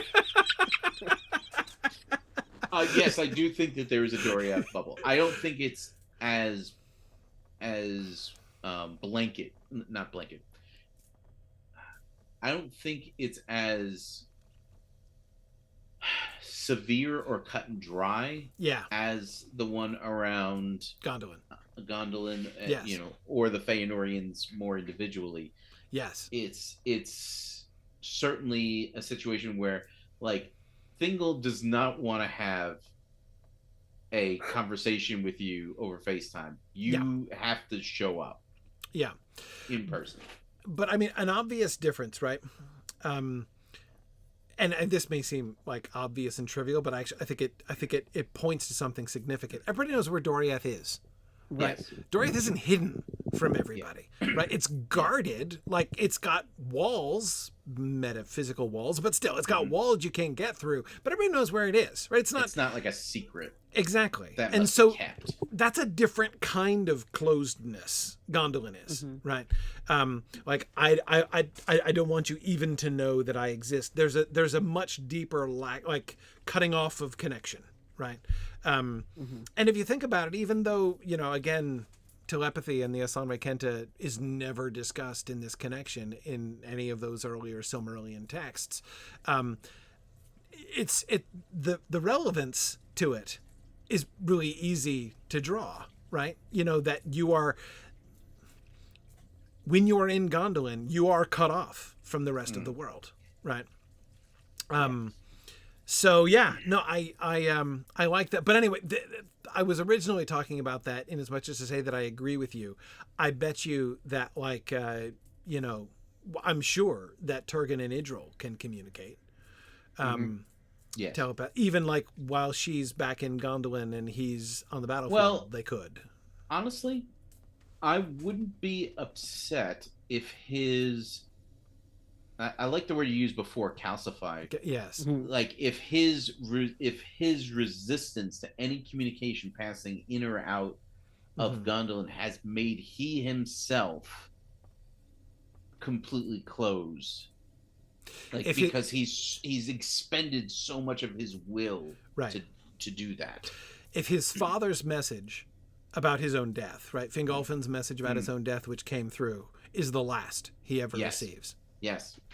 Right. And of course because you've got affinity in spades, authority in spades, and urgency in spades, right? Yes. So that message was getting through even to Turgon, right? Yes. Yes. Yeah. Okay. Yeah. If Idril's just going, how's it going? Right. It's not quite the same level of. Yeah. No. Right. Yep. Yeah. Affinity, yes. Duty, sure. But anyway, yeah, no. One more question. I'm cool with that. Okay, yeah. Is we have treachery in this season on the part of the Easterlings. Yes. Yes. So a lot of people are going to meet Uldor before he turns coat. How is he able to keep that a secret? I got this. From his allies. Okay. Just making sure we discuss that part. Yeah. Because humans are usually not good at that. I should close myself down. Unless somebody advises them about this. Right. Yes. Like, if part of Sauron's recruitment pitch is, and by the way, please close your mind off and don't let your allies figure this out by... You might want to know that some of these... the things that he warns Ulfang and Uldor about is your mind. They'll invade your mind. They'll enslave you. They'll turn you into their personal pets. You can't trust them at all. Yeah. Yes. Oh man, absolutely. Yeah, those elves, they'll make themselves right at home in your own brain if you let them, right? Yes. But you and he could and can't you see a wonderful Sauron-like lie here? Right? He'd be like, but you, because you are so noble and powerful, because you are the men that you are, you can stop them. You can shut your mind to them. Right? He'd lie to them about the fact that anybody can do this at any time, right? Yeah. And he'd use it to make them feel, or he'd try to teach them a technique. Well, he is probably himself doing it to them right now. Exactly. But he could be like, I will teach you the technique, right? That will arm you against, because I'm your friend, right? I will teach you how to do this, and it will work. Right? Because it'll work for anybody under any circumstances, but they don't know that, right? So that I think would be fun. Okay, but something we should probably deal with if we're going to have Galadriel be the one recruiting the men, and we've established she's pretty good at this. She's pretty good at this. This could be a thing. So this would mean, by the way, of course, Galadriel would certainly notice that Uldor was closed. Well, here's the thing. She doesn't have to be around him after the...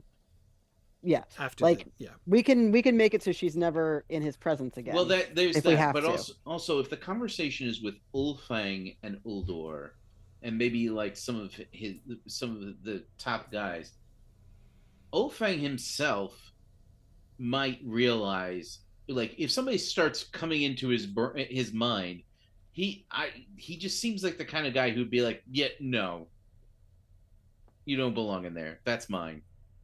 You know, even if he's not interested in betraying them in any way, like, he's got nothing to hide, but I do not consent to any searches or seizures.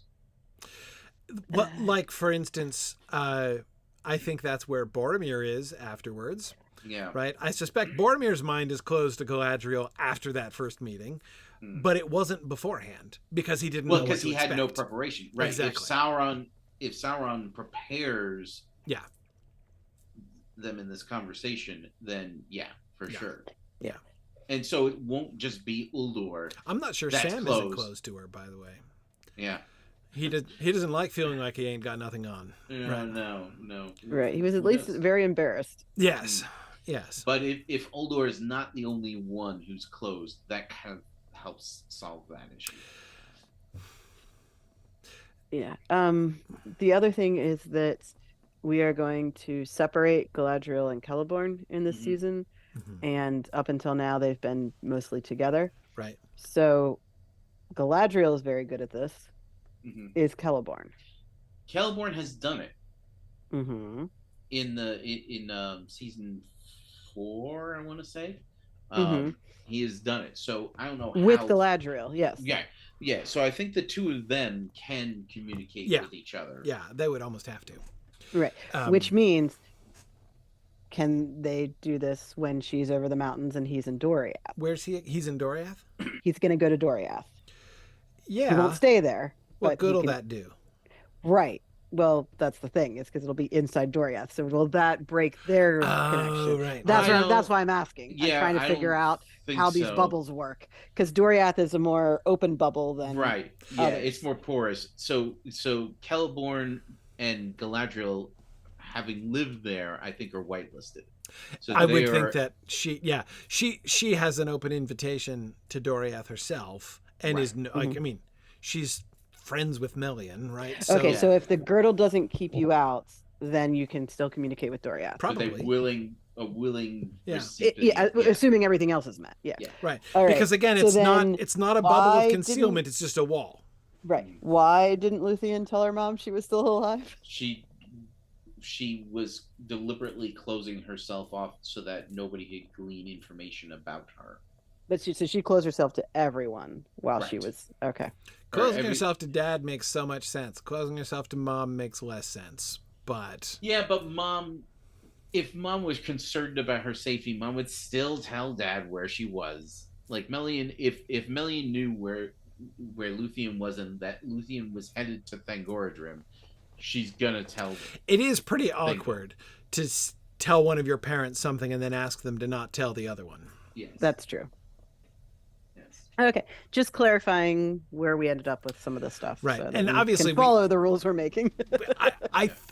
All we'd have to say about Luthien is simply that Luthien decided when she left Doriath, like she has separated herself from, that in that act, like the act of sneaking away by night after she leaves Hiralorn, is like that is the act of closing herself off to everyone in Doriath, and it's not going to be permanent, but for now, that's the duration of the quest, that's what's happening. Okay.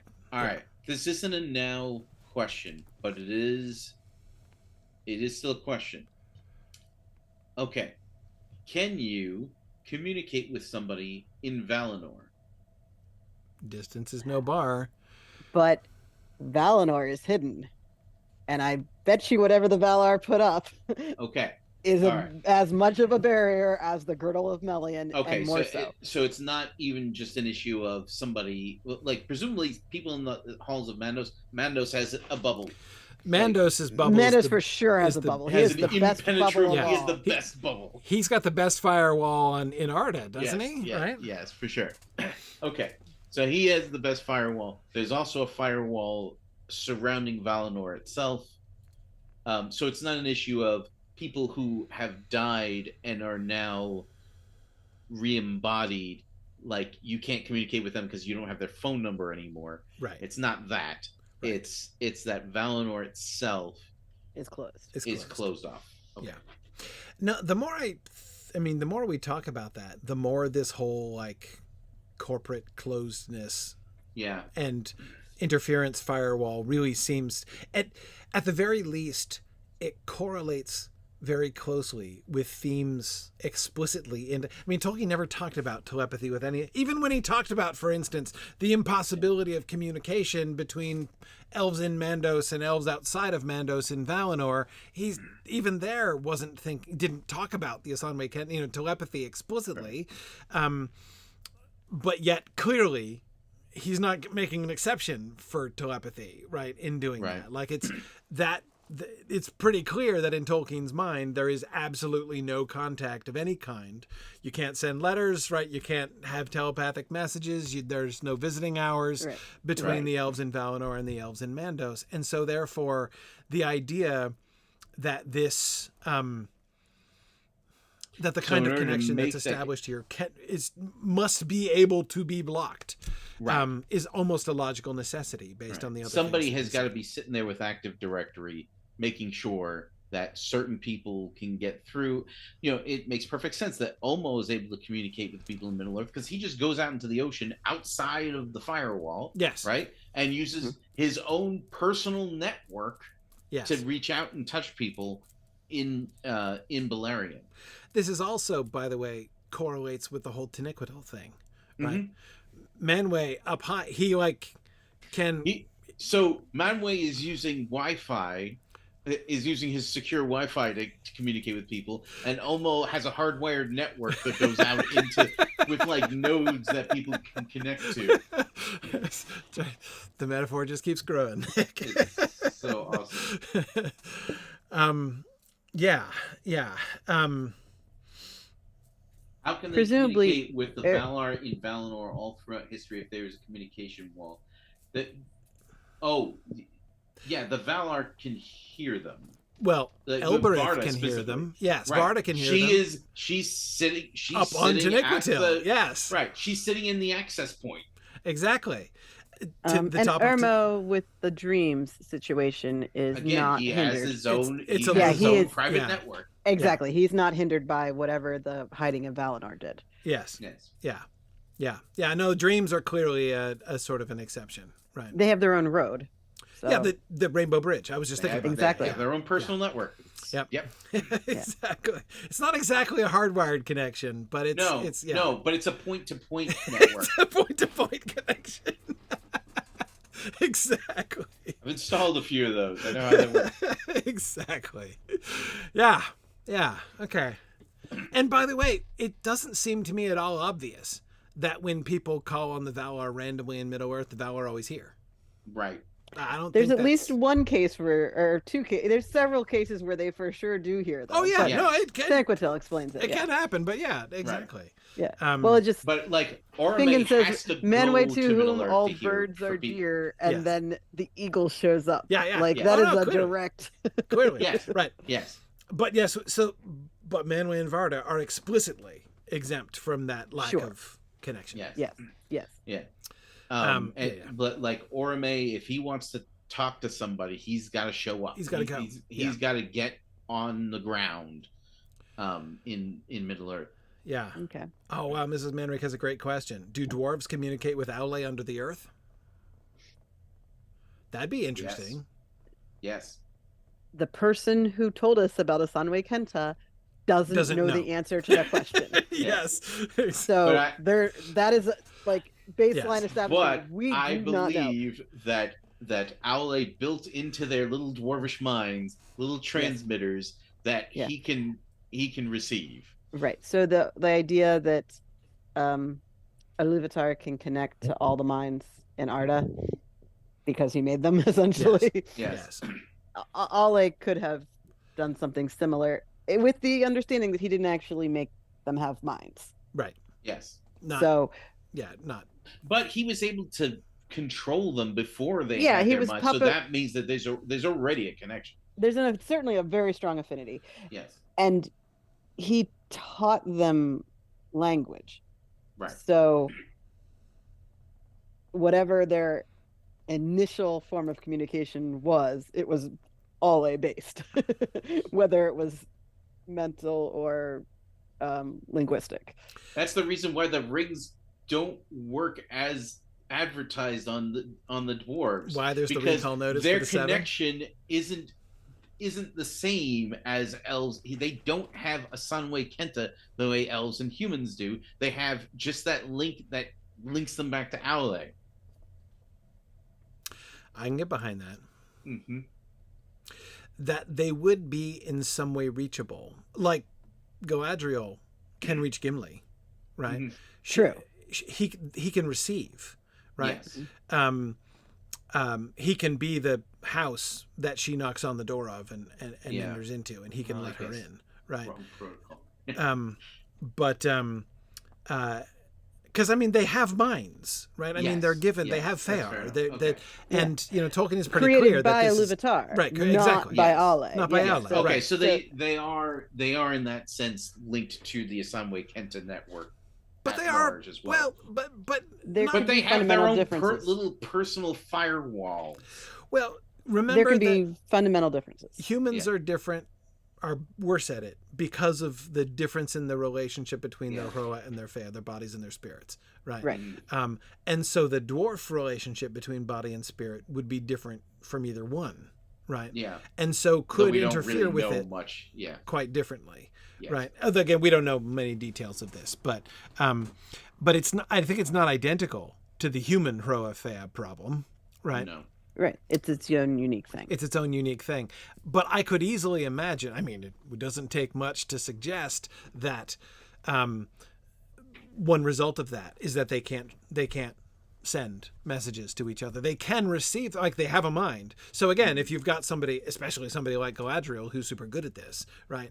She can be the guest in their minds, but they can't reach out to each other, even despite urgency, affinity, and authority. They okay. can't reach out. They don't. The way they don't work like that. They don't work like that. Like the way that their bodies and spirits, are just. With humans, it's harder. There are inhibitions to it, right? I mean, it's like trying to push electricity through, a heavy insulator. Like you can, just not much gets through, right? Whereas with dwarves, it could just be, it's a totally non-conducting material, right? As far as transmission is concerned. Yeah. Anyway. So Osanwe-kenta is not cellular communication. It is in fact network communication, and your packets are essentially emojis, right? Like they're not really emojis because they're not a picture, but right. They are a sensation that is conveyed through the emoji that is sent over a secure connection that is between the receiver and the sender. When you make a connection between two nodes on the network, as you say, it's not actually a two-way communication thing. Right. What's happening is you are sending your packet across the network, and it lands in the opposing network. Yeah. Now in the node at the other end. Yes. And at which point it gets pulled apart and whatnot. So it's not like you're texting back and forth necessarily. Yes. I'm trying to now see if I can define how exactly telepathic communication differs from sending emojis. Mm-hmm. Because it's significantly different. Yeah, for sure. But yet, when I try to explain that difference, I think emojis are a really good metaphor in one sense, right? Because what you are conveying through emojis is it's not linguistic content. It is like, this is an expression of my emotional state, of my frame of mind, right? Yes. And you can have a whole exchange back and forth where the two of you are just sending emojis back and forth. And that is a lot like telepathy in some ways. But minus the cultural context. Like, sure. The cultural context comes with it, essentially. Yes. Because it goes directly to the root. Yes. That's the way it's...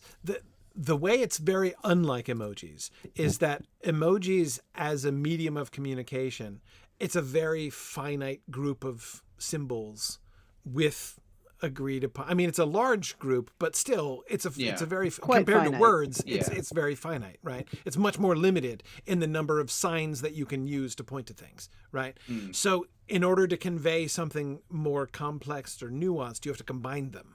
Right, in ways that to try to convey that, or even like the number of them that you choose can try to convey,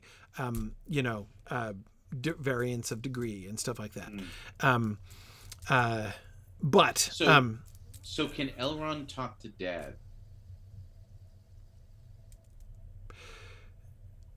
Arendelle left when he was what, 2?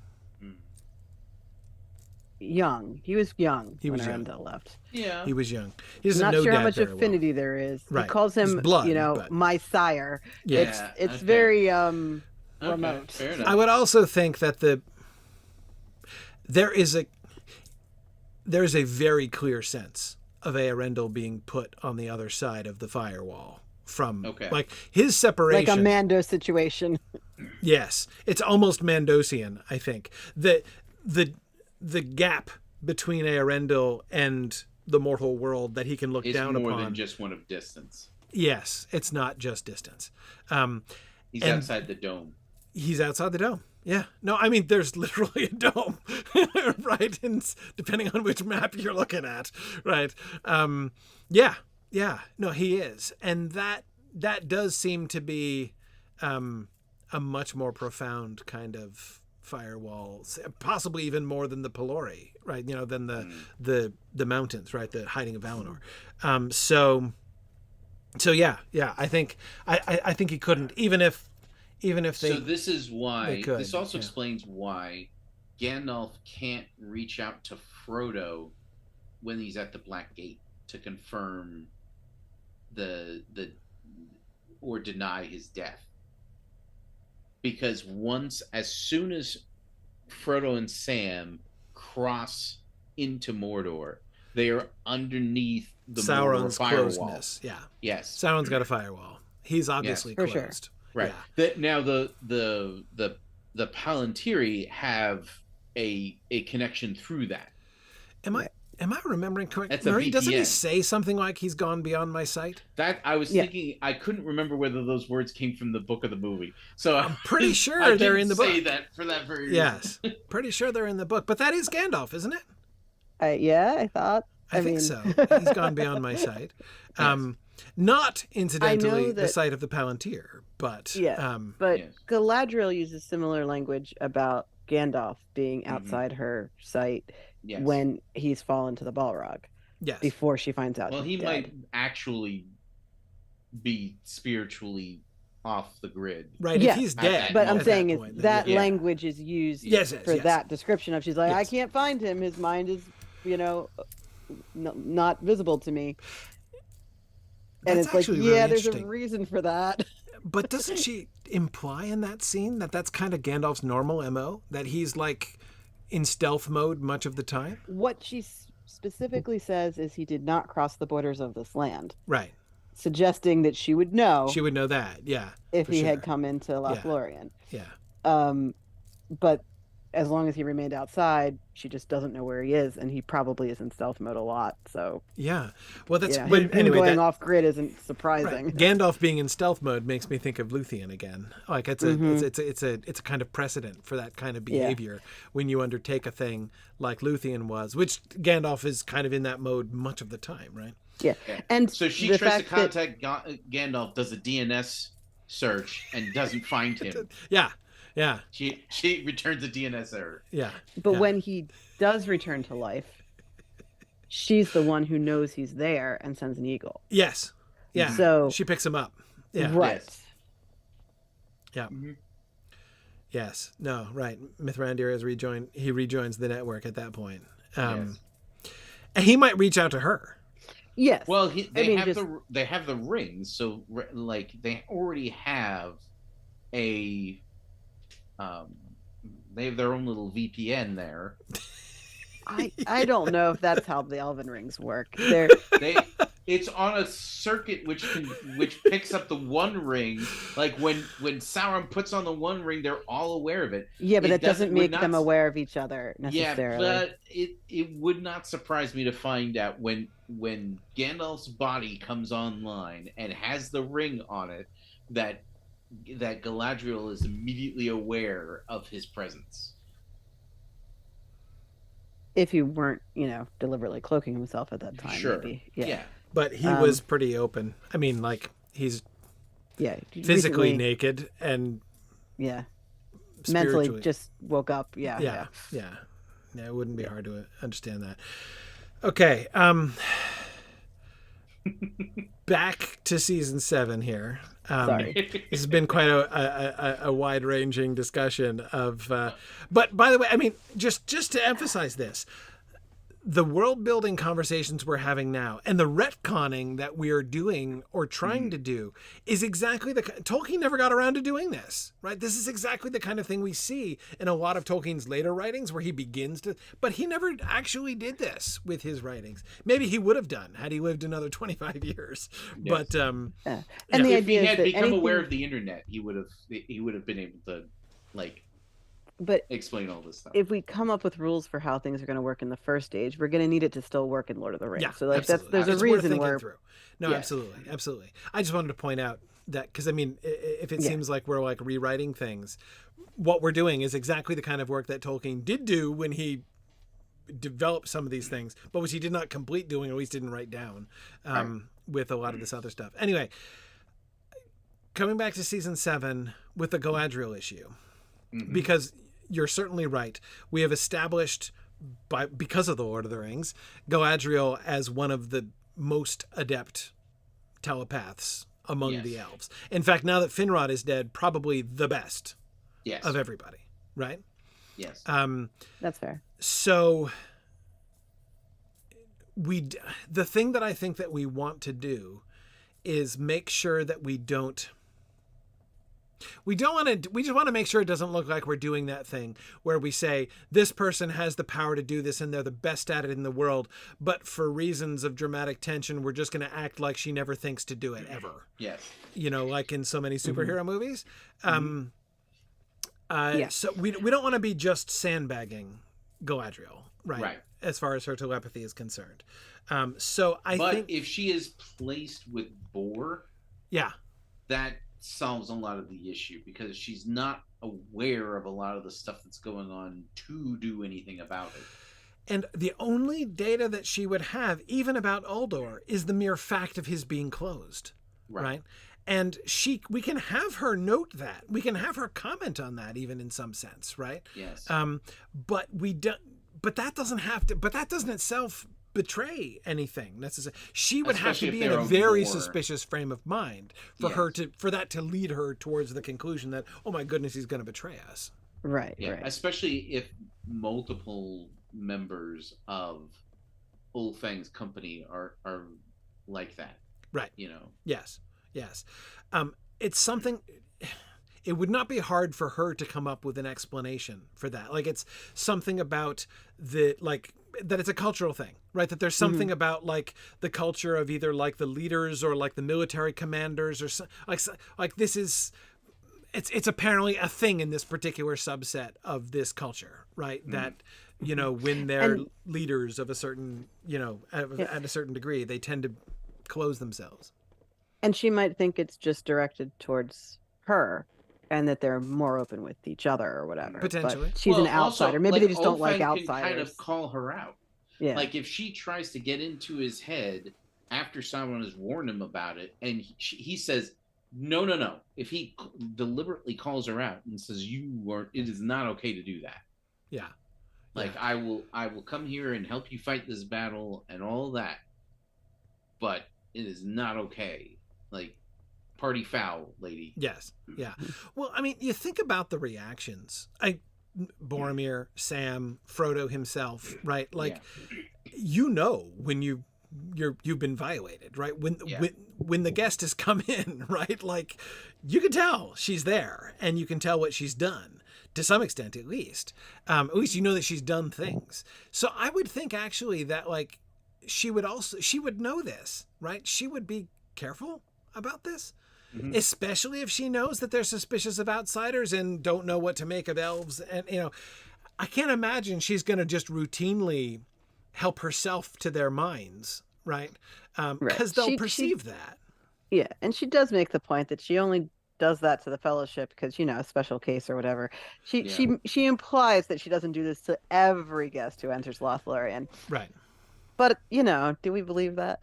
Right. Well, and it's also, there's, again, thinking about authority, right? I mean, like, if there's an extent to which what she does to their minds is only like a logical extension of what you kind of expect a ruler to do when you come into their throne room. Probably has a semi-porous firewall around Lothlorien. Yeah, for sure. But again, like when you stand before a monarch, right, and offer yourself, you know, and you're coming before them into their house, right, standing before their seat of authority, and you know, you would be expected to submit to a search. Yeah, that wouldn't seem like anything weird, right? Again, that whole kind of attitude, like what she does, it's above and beyond what normally happens, but it's not wholly unlike exactly as you say what would normally happen. She doesn't do that to everybody she meets. Right.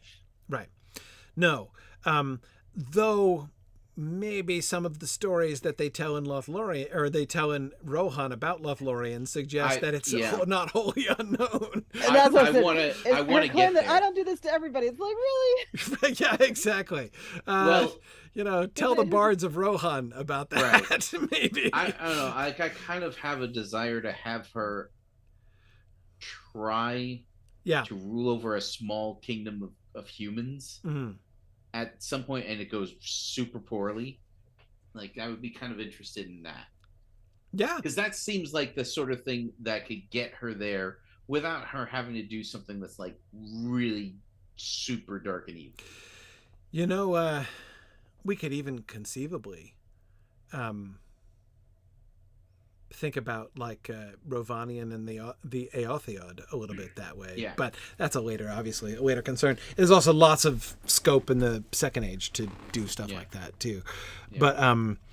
But even beginning, of course, we haven't even really started to have the conversation of what's Galadriel up to during the whole Haven's the Mouth of Syrian epoch. But anyway, let's not get into that here tonight. Sounds good. Okay, so with Galadriel, the main focus is on connecting her relationship with the humans, right? And their closeness and her managing that, as we've been discussing. The only other thing with Galadriel, she can communicate with Celeborn, but that's okay because he can't give anything away anyway. That's not going to be that shouldn't raise any plot issues. Her communicating with Celeborn. Yes.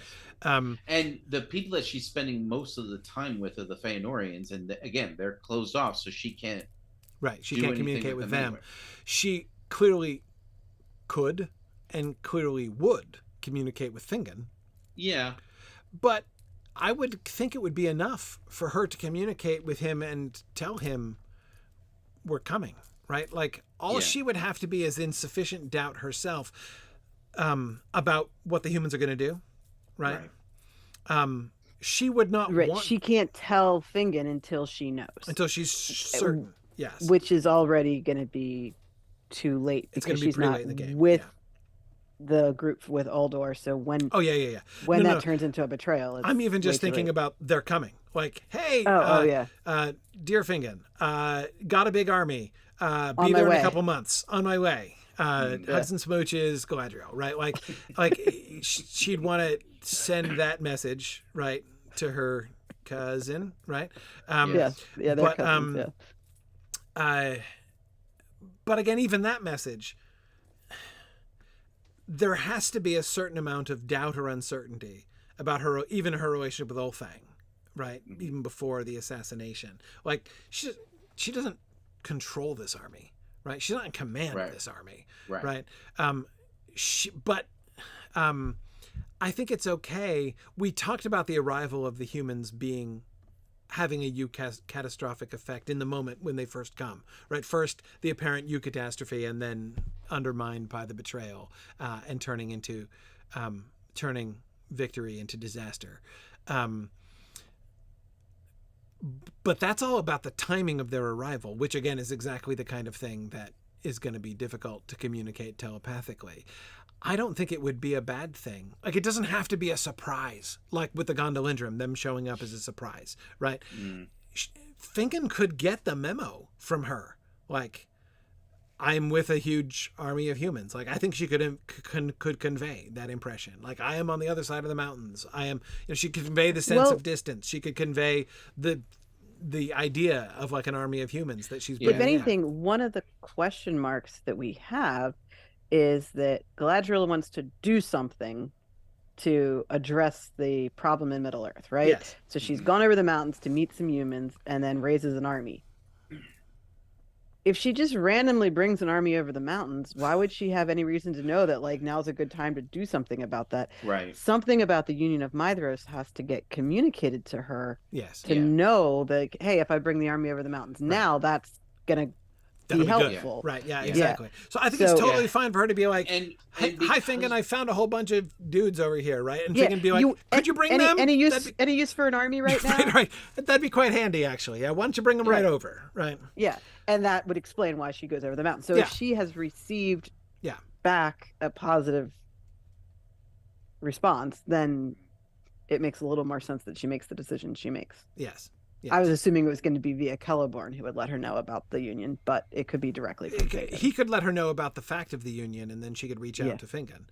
Right. Fingon wouldn't know to reach out to her. I think that Celeborn would at least reach out to her first. Sure. I think that would be because Celeborn is there at the summit, right? Right. So yeah, he would certainly let her know. And yeah, but again, because again, this Fingon and she are not going to just like somehow sense what the other one is doing, right? Right. They have to reach out. Yes. And she would be the one who has the capability of reaching out. She would certainly reach out. And yeah. Fingon's probably not able to connect with her, with anybody himself anyway. Like it's the same thing with Mythros. He's probably only able to connect with Mythros.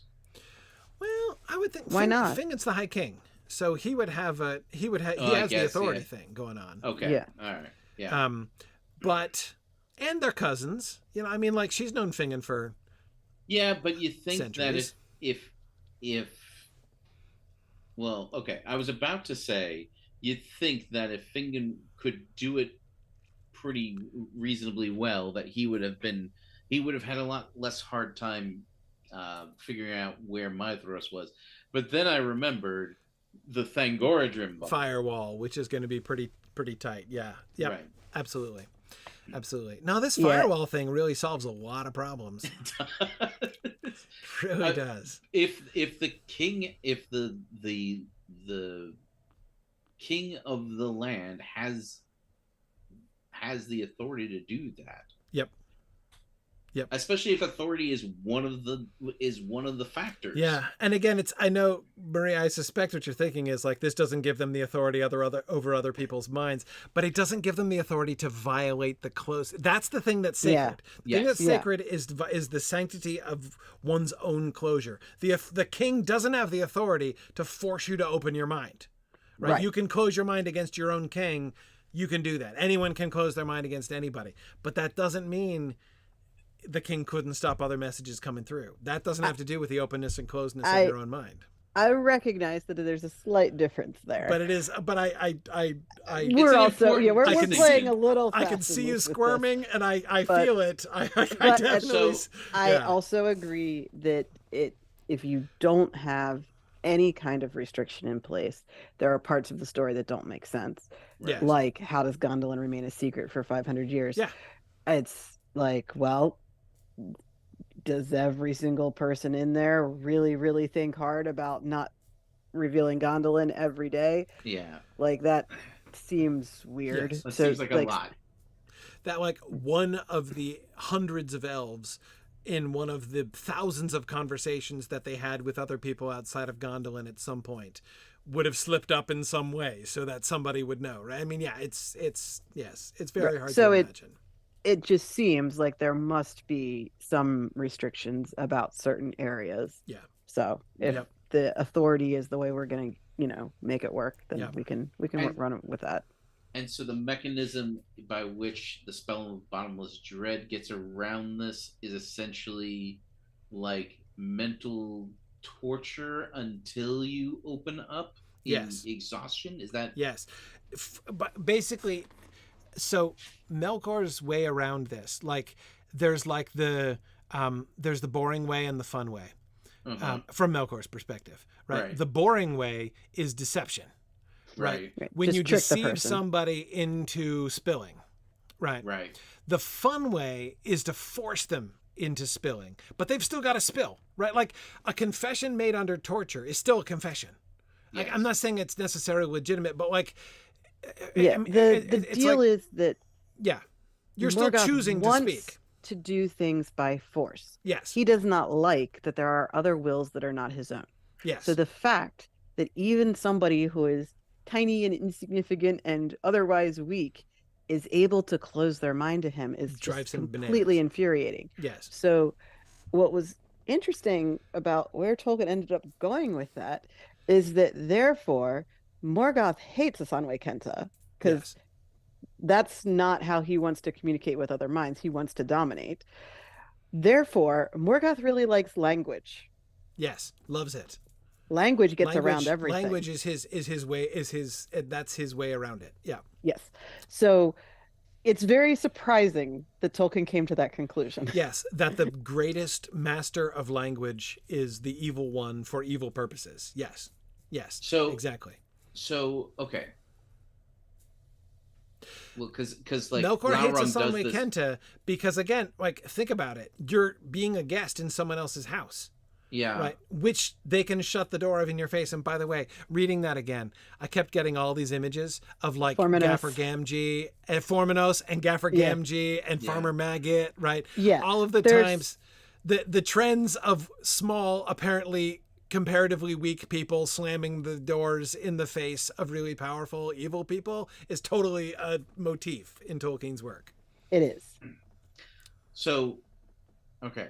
But so we are saying that the spell of bottomless dread is completely separate from Osanwe-kenta? Like it's not interacting with it at all? Is that what we're saying?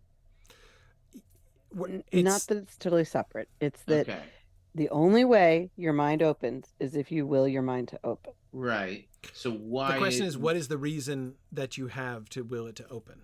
Right. Mm-hmm. Right. And one reason that you could will it to open is if I open my mind, the pain might stop. Right. Right. But so it's like a brute force attack on but not brute force, not in the sense of actually pushing in by brute force. Right. No, it's like a DDoS. It's a denial of service attack. Like it sort of. Yeah, like it's just an overload of until you finally say yes. Yes. Yes.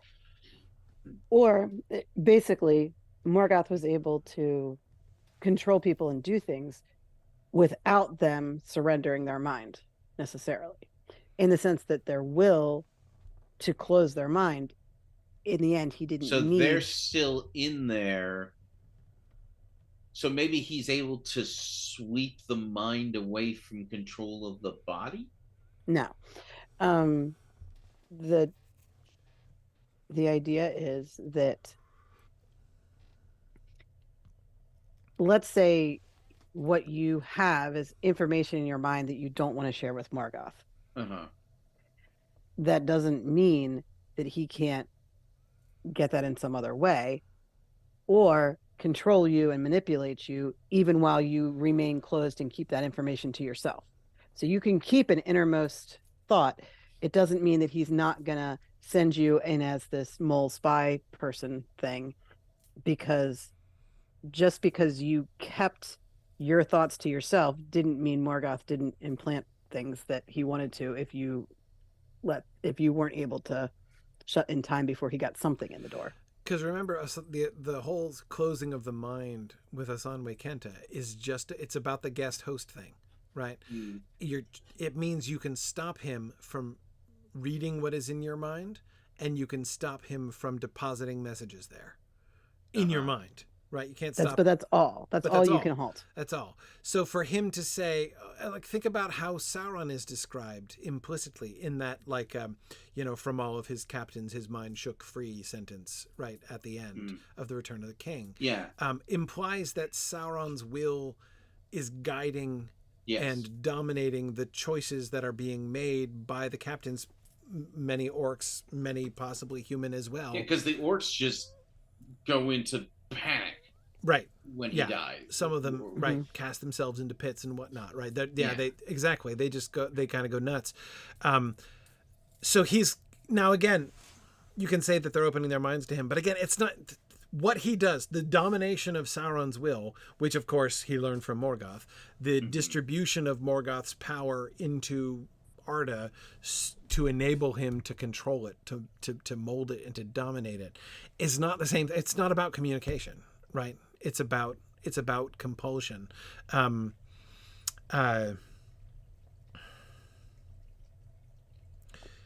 Yeah. In other words, thoughts and the will are separate. Yes. Thoughts and the will are separate. Yes. But that sounds kind of like he can force you. He can use the force of his will to make you willingly open up the door to him. So there's a reason why there's only 8 pages written about Osanwe-kenta, and like 6 of it is about what Morgoth thought about this. Yes. Yes. Basically, I mean, that's what he does through torture, and that's what he does through deception. Does it, Sauron does it, Glaurung does it, Saruman does it to a lesser degree, through the honeyed tongue of his words. Yeah.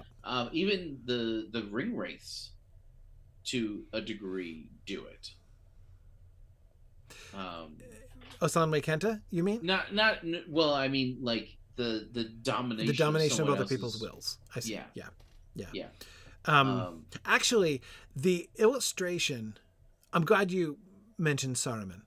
The description that we get of the experience of hearing the voice of Saruman is actually really revealing, right? Yes. On the one hand, they're being manipulated. Right. You could say Saruman is controlling their wills, right? Like the Rohirrim who are cheering, right, when they think that Theoden is gonna when he says we shall have peace, right, and they all cheer, right? But the way it's described, it's deception. It's not compulsion, right? His words seem to make you'd have to be a crazy person to not agree with this. You want to appear wise through rapid agreement with them, right? Yes. So that's a temptation to make an act of will, to do something with your mind, right? Right. And that is being placed there, and it's so strong that many are not able to resist it. And to not resist a temptation means to choose. You're still doing it. When you give into a really, really strong temptation, you're giving into that temptation, maybe understandable, but you still made a choice, right?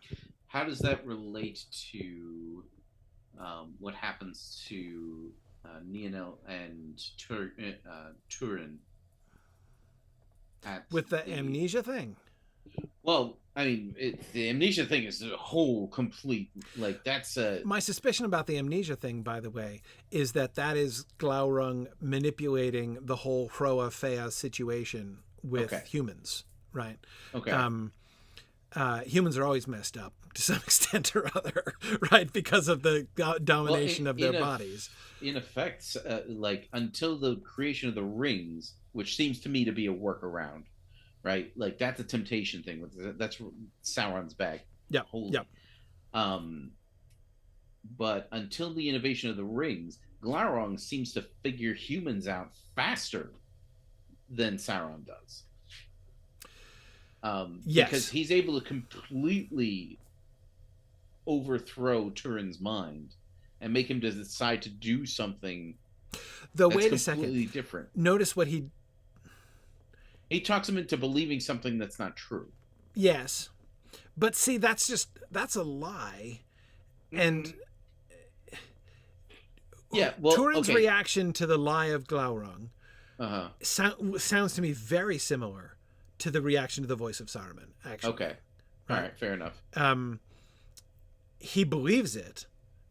Yeah. And later the spell is broken, just like the spell is broken when Theoden finishes his speech to Saruman, right? All the guys are like, whoa, dude, what were we thinking? Cheering just then, right? Like it is really a spell. Like, that's real. There's real power there. But the power is fundamentally directed at deceiving their own minds and wills. And that was true, I think, with Turin as well.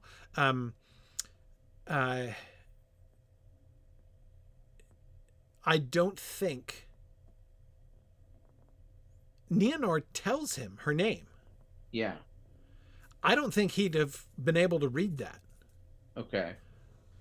I think if Nienor keeps her mouth shut and doesn't identify herself as the daughter of Húrin, he just eats her or something. Yeah.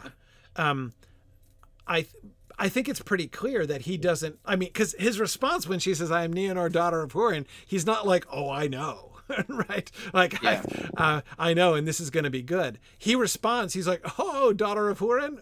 That gives me an idea." Right? Then Glaurung had a wonderfully awful idea, as others have also had. But again, I don't think he can read her mind. I don't think he can. I think she's close to him there. So I think that works. And then the amnesia thing is he's messing with her capacities, right? And I think that could be physical as much as, I mean, Glaurung may well be doing something to her. Like, I mean, I bet you what happened to Nienor would show up on, brain scans. A scan of her brain, yeah. Yeah, exactly. Okay. I suspect it has to do I mean, again, not that that's, you know, to say that what Glaurung did to Nienor was neurological is not Tolkien's vocabulary, right? But but that again, that he's messing with the mind body connection, I suspect, is what he's doing there. All right. But what what Morgoth is doing, how close is that to like weirding?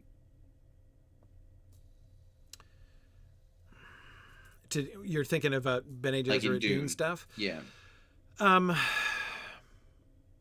The major difference with how I mean, weirding is clearly a physical phenomenon that's generated by, especially when they talk about the weirding way of combat. But it's a physical thing that's being done. Right. So the two things that are emphasized in Dune are both the intimacy of the link between mind and body. Yeah. Right? Okay.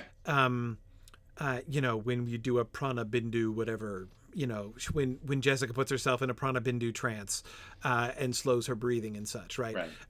In other words, that's like, I mean, elves could probably do that, right? Like the intimacy of the connection between Hroa. So Bene Gesserits and Dune are, on the one hand, more like elves in that they've established more of a connection between their Fëa and their Hroa. But the other thing, and this is a thing that Tolkien doesn't have at all, is the idea of like the connection to the collective unconscious, right? The way the tapping into racial memories and things like that, which is the other thing. Like telepathy and stuff in Dune is connected with that, and so that the voice for the Bene Gesserits, that is the hardest thing to do, but it's not a difference in kind, right? If I think, just as the Bene Gesserits, they train themselves in their mind intimately controlling their bodies, the voice is your mind controlling someone else's body. Okay, I gotcha. Okay, so essentially, when Morgoth engages in the spell of bottomless dread, he's either going to try deceiving the person into allowing him in, which I think is what happens with Anael. That seems to be what has happened to him. Or what happens to Evelos, I think, is closer to the other version, where he is, because you are made of matter, he is able to neurologically attack you physically to a point where you'll let him in just to get him to stop. Right. Does that make sense? He can't pry your mind open, but he can heap pain of various kinds and suffering of various kinds. And he can probably, because you're made of matter, he can probably force your brain to do all kinds of crazy things, like hallucinations and all kinds of stuff like that. Yeah. He could certainly make you see things, and feel things and experience things that aren't real. For sure. And Maria, wait, hang on. I want to test something out on you here. I'm thinking about Anael in particular, right? Yeah. If somebody like Anael is brought to a point through some sort of torture or other where he opens himself to Morgoth, right? So he's manipulated, deceived, tortured into opening his mind to Morgoth. And so Morgoth becomes the guest in his mind and can deposit things there. Could, like, the act of treachery, like, even, like, could he basically could one of the things that Morgoth, being given access, plant there, is essentially the kind of, because you remember when we were talking about this, we were doing like Dracula parallels. Right. So there's a few things going on. One is Anael is not under the spell of bottomless dread from Morgoth. He's under the spell of not so bottomless dread from Sauron. Right. And of really deep dread. Yeah. Right. And Thurin-Gwethel is his handler, essentially. Yeah. So she is the one who is orchestrating and manipulating and giving him directions of, you're going to go do this or whatever. By the way, the vampire thing works really well here too, with the invitation and such.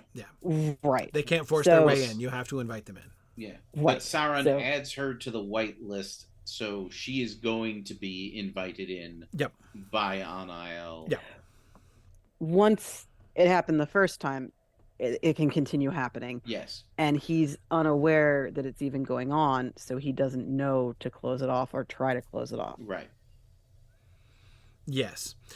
Yeah. So, but my question was, his act of treachery doesn't have to be something that he's convinced to do. Would it be possible, once he had opened himself up, right, could like that action in some way be like implanted in him so that when he's triggered under certain circumstances, he acts as if in a trance and does the thing and then wakes up afterwards and doesn't realize that he did it? Right. So having a sleeper agent, essentially, yes, we probably should make use of somebody in this battle who does something like that, probably on the Western Front. Because we don't have much treachery over there. We just have Gwynder being a little jump the gun. So we're going to need some more surprises in that side of things, probably. Anael went into a trance and walked through Tolsirion when it fell. So he was involved in the fall of Tolsirion and didn't realize what he had done. It wasn't revealed to him until Melian got a hold of him. Right. Whereas Edelas was more of a puppet. Yes. She was more an deceived. Extension of... Yeah. Oh, well, right. I see. She was deceived at first. I don't even know about deceived, because like I'm not sure how much of her mind was left to... Right. Like she was essentially like a meat puppet from Morgoth. And I think he like released her mind at the very last moment so that she could understand the depth of how... Yes.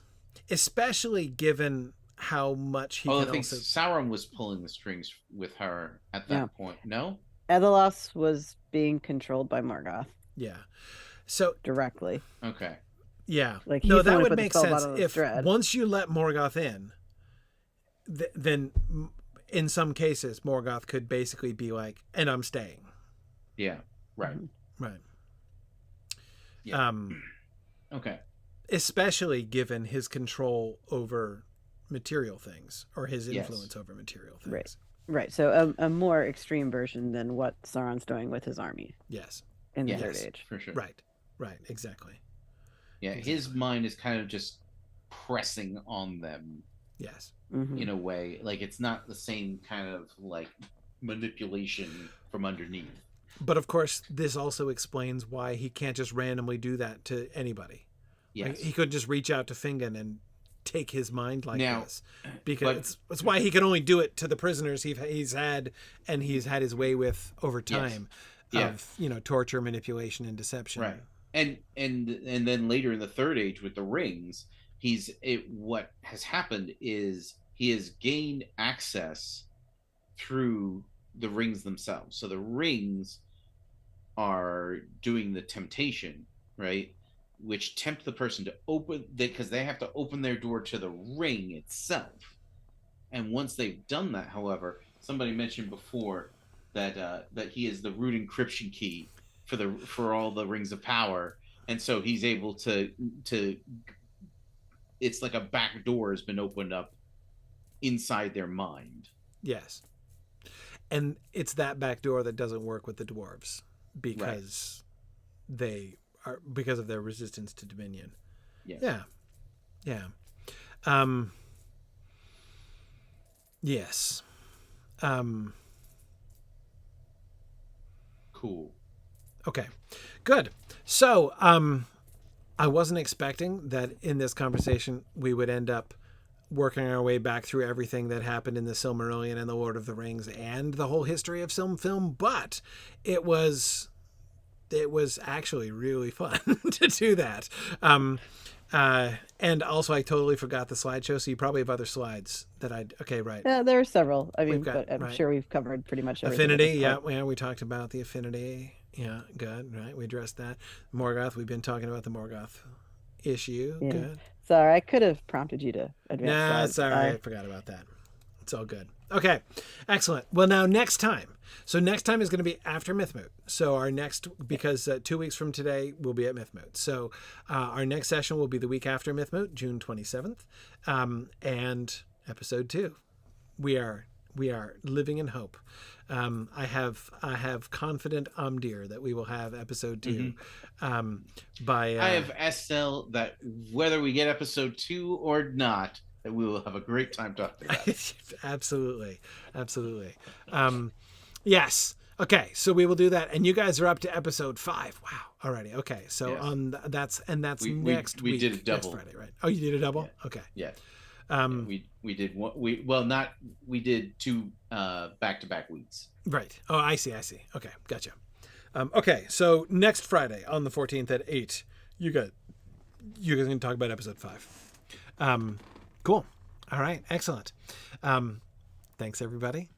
Good discussion, and I'll see folks at Mythmoot, and if not then we'll see folks in 3 weeks for the next episode. Thanks everybody. Thanks for listening, and Godspeed.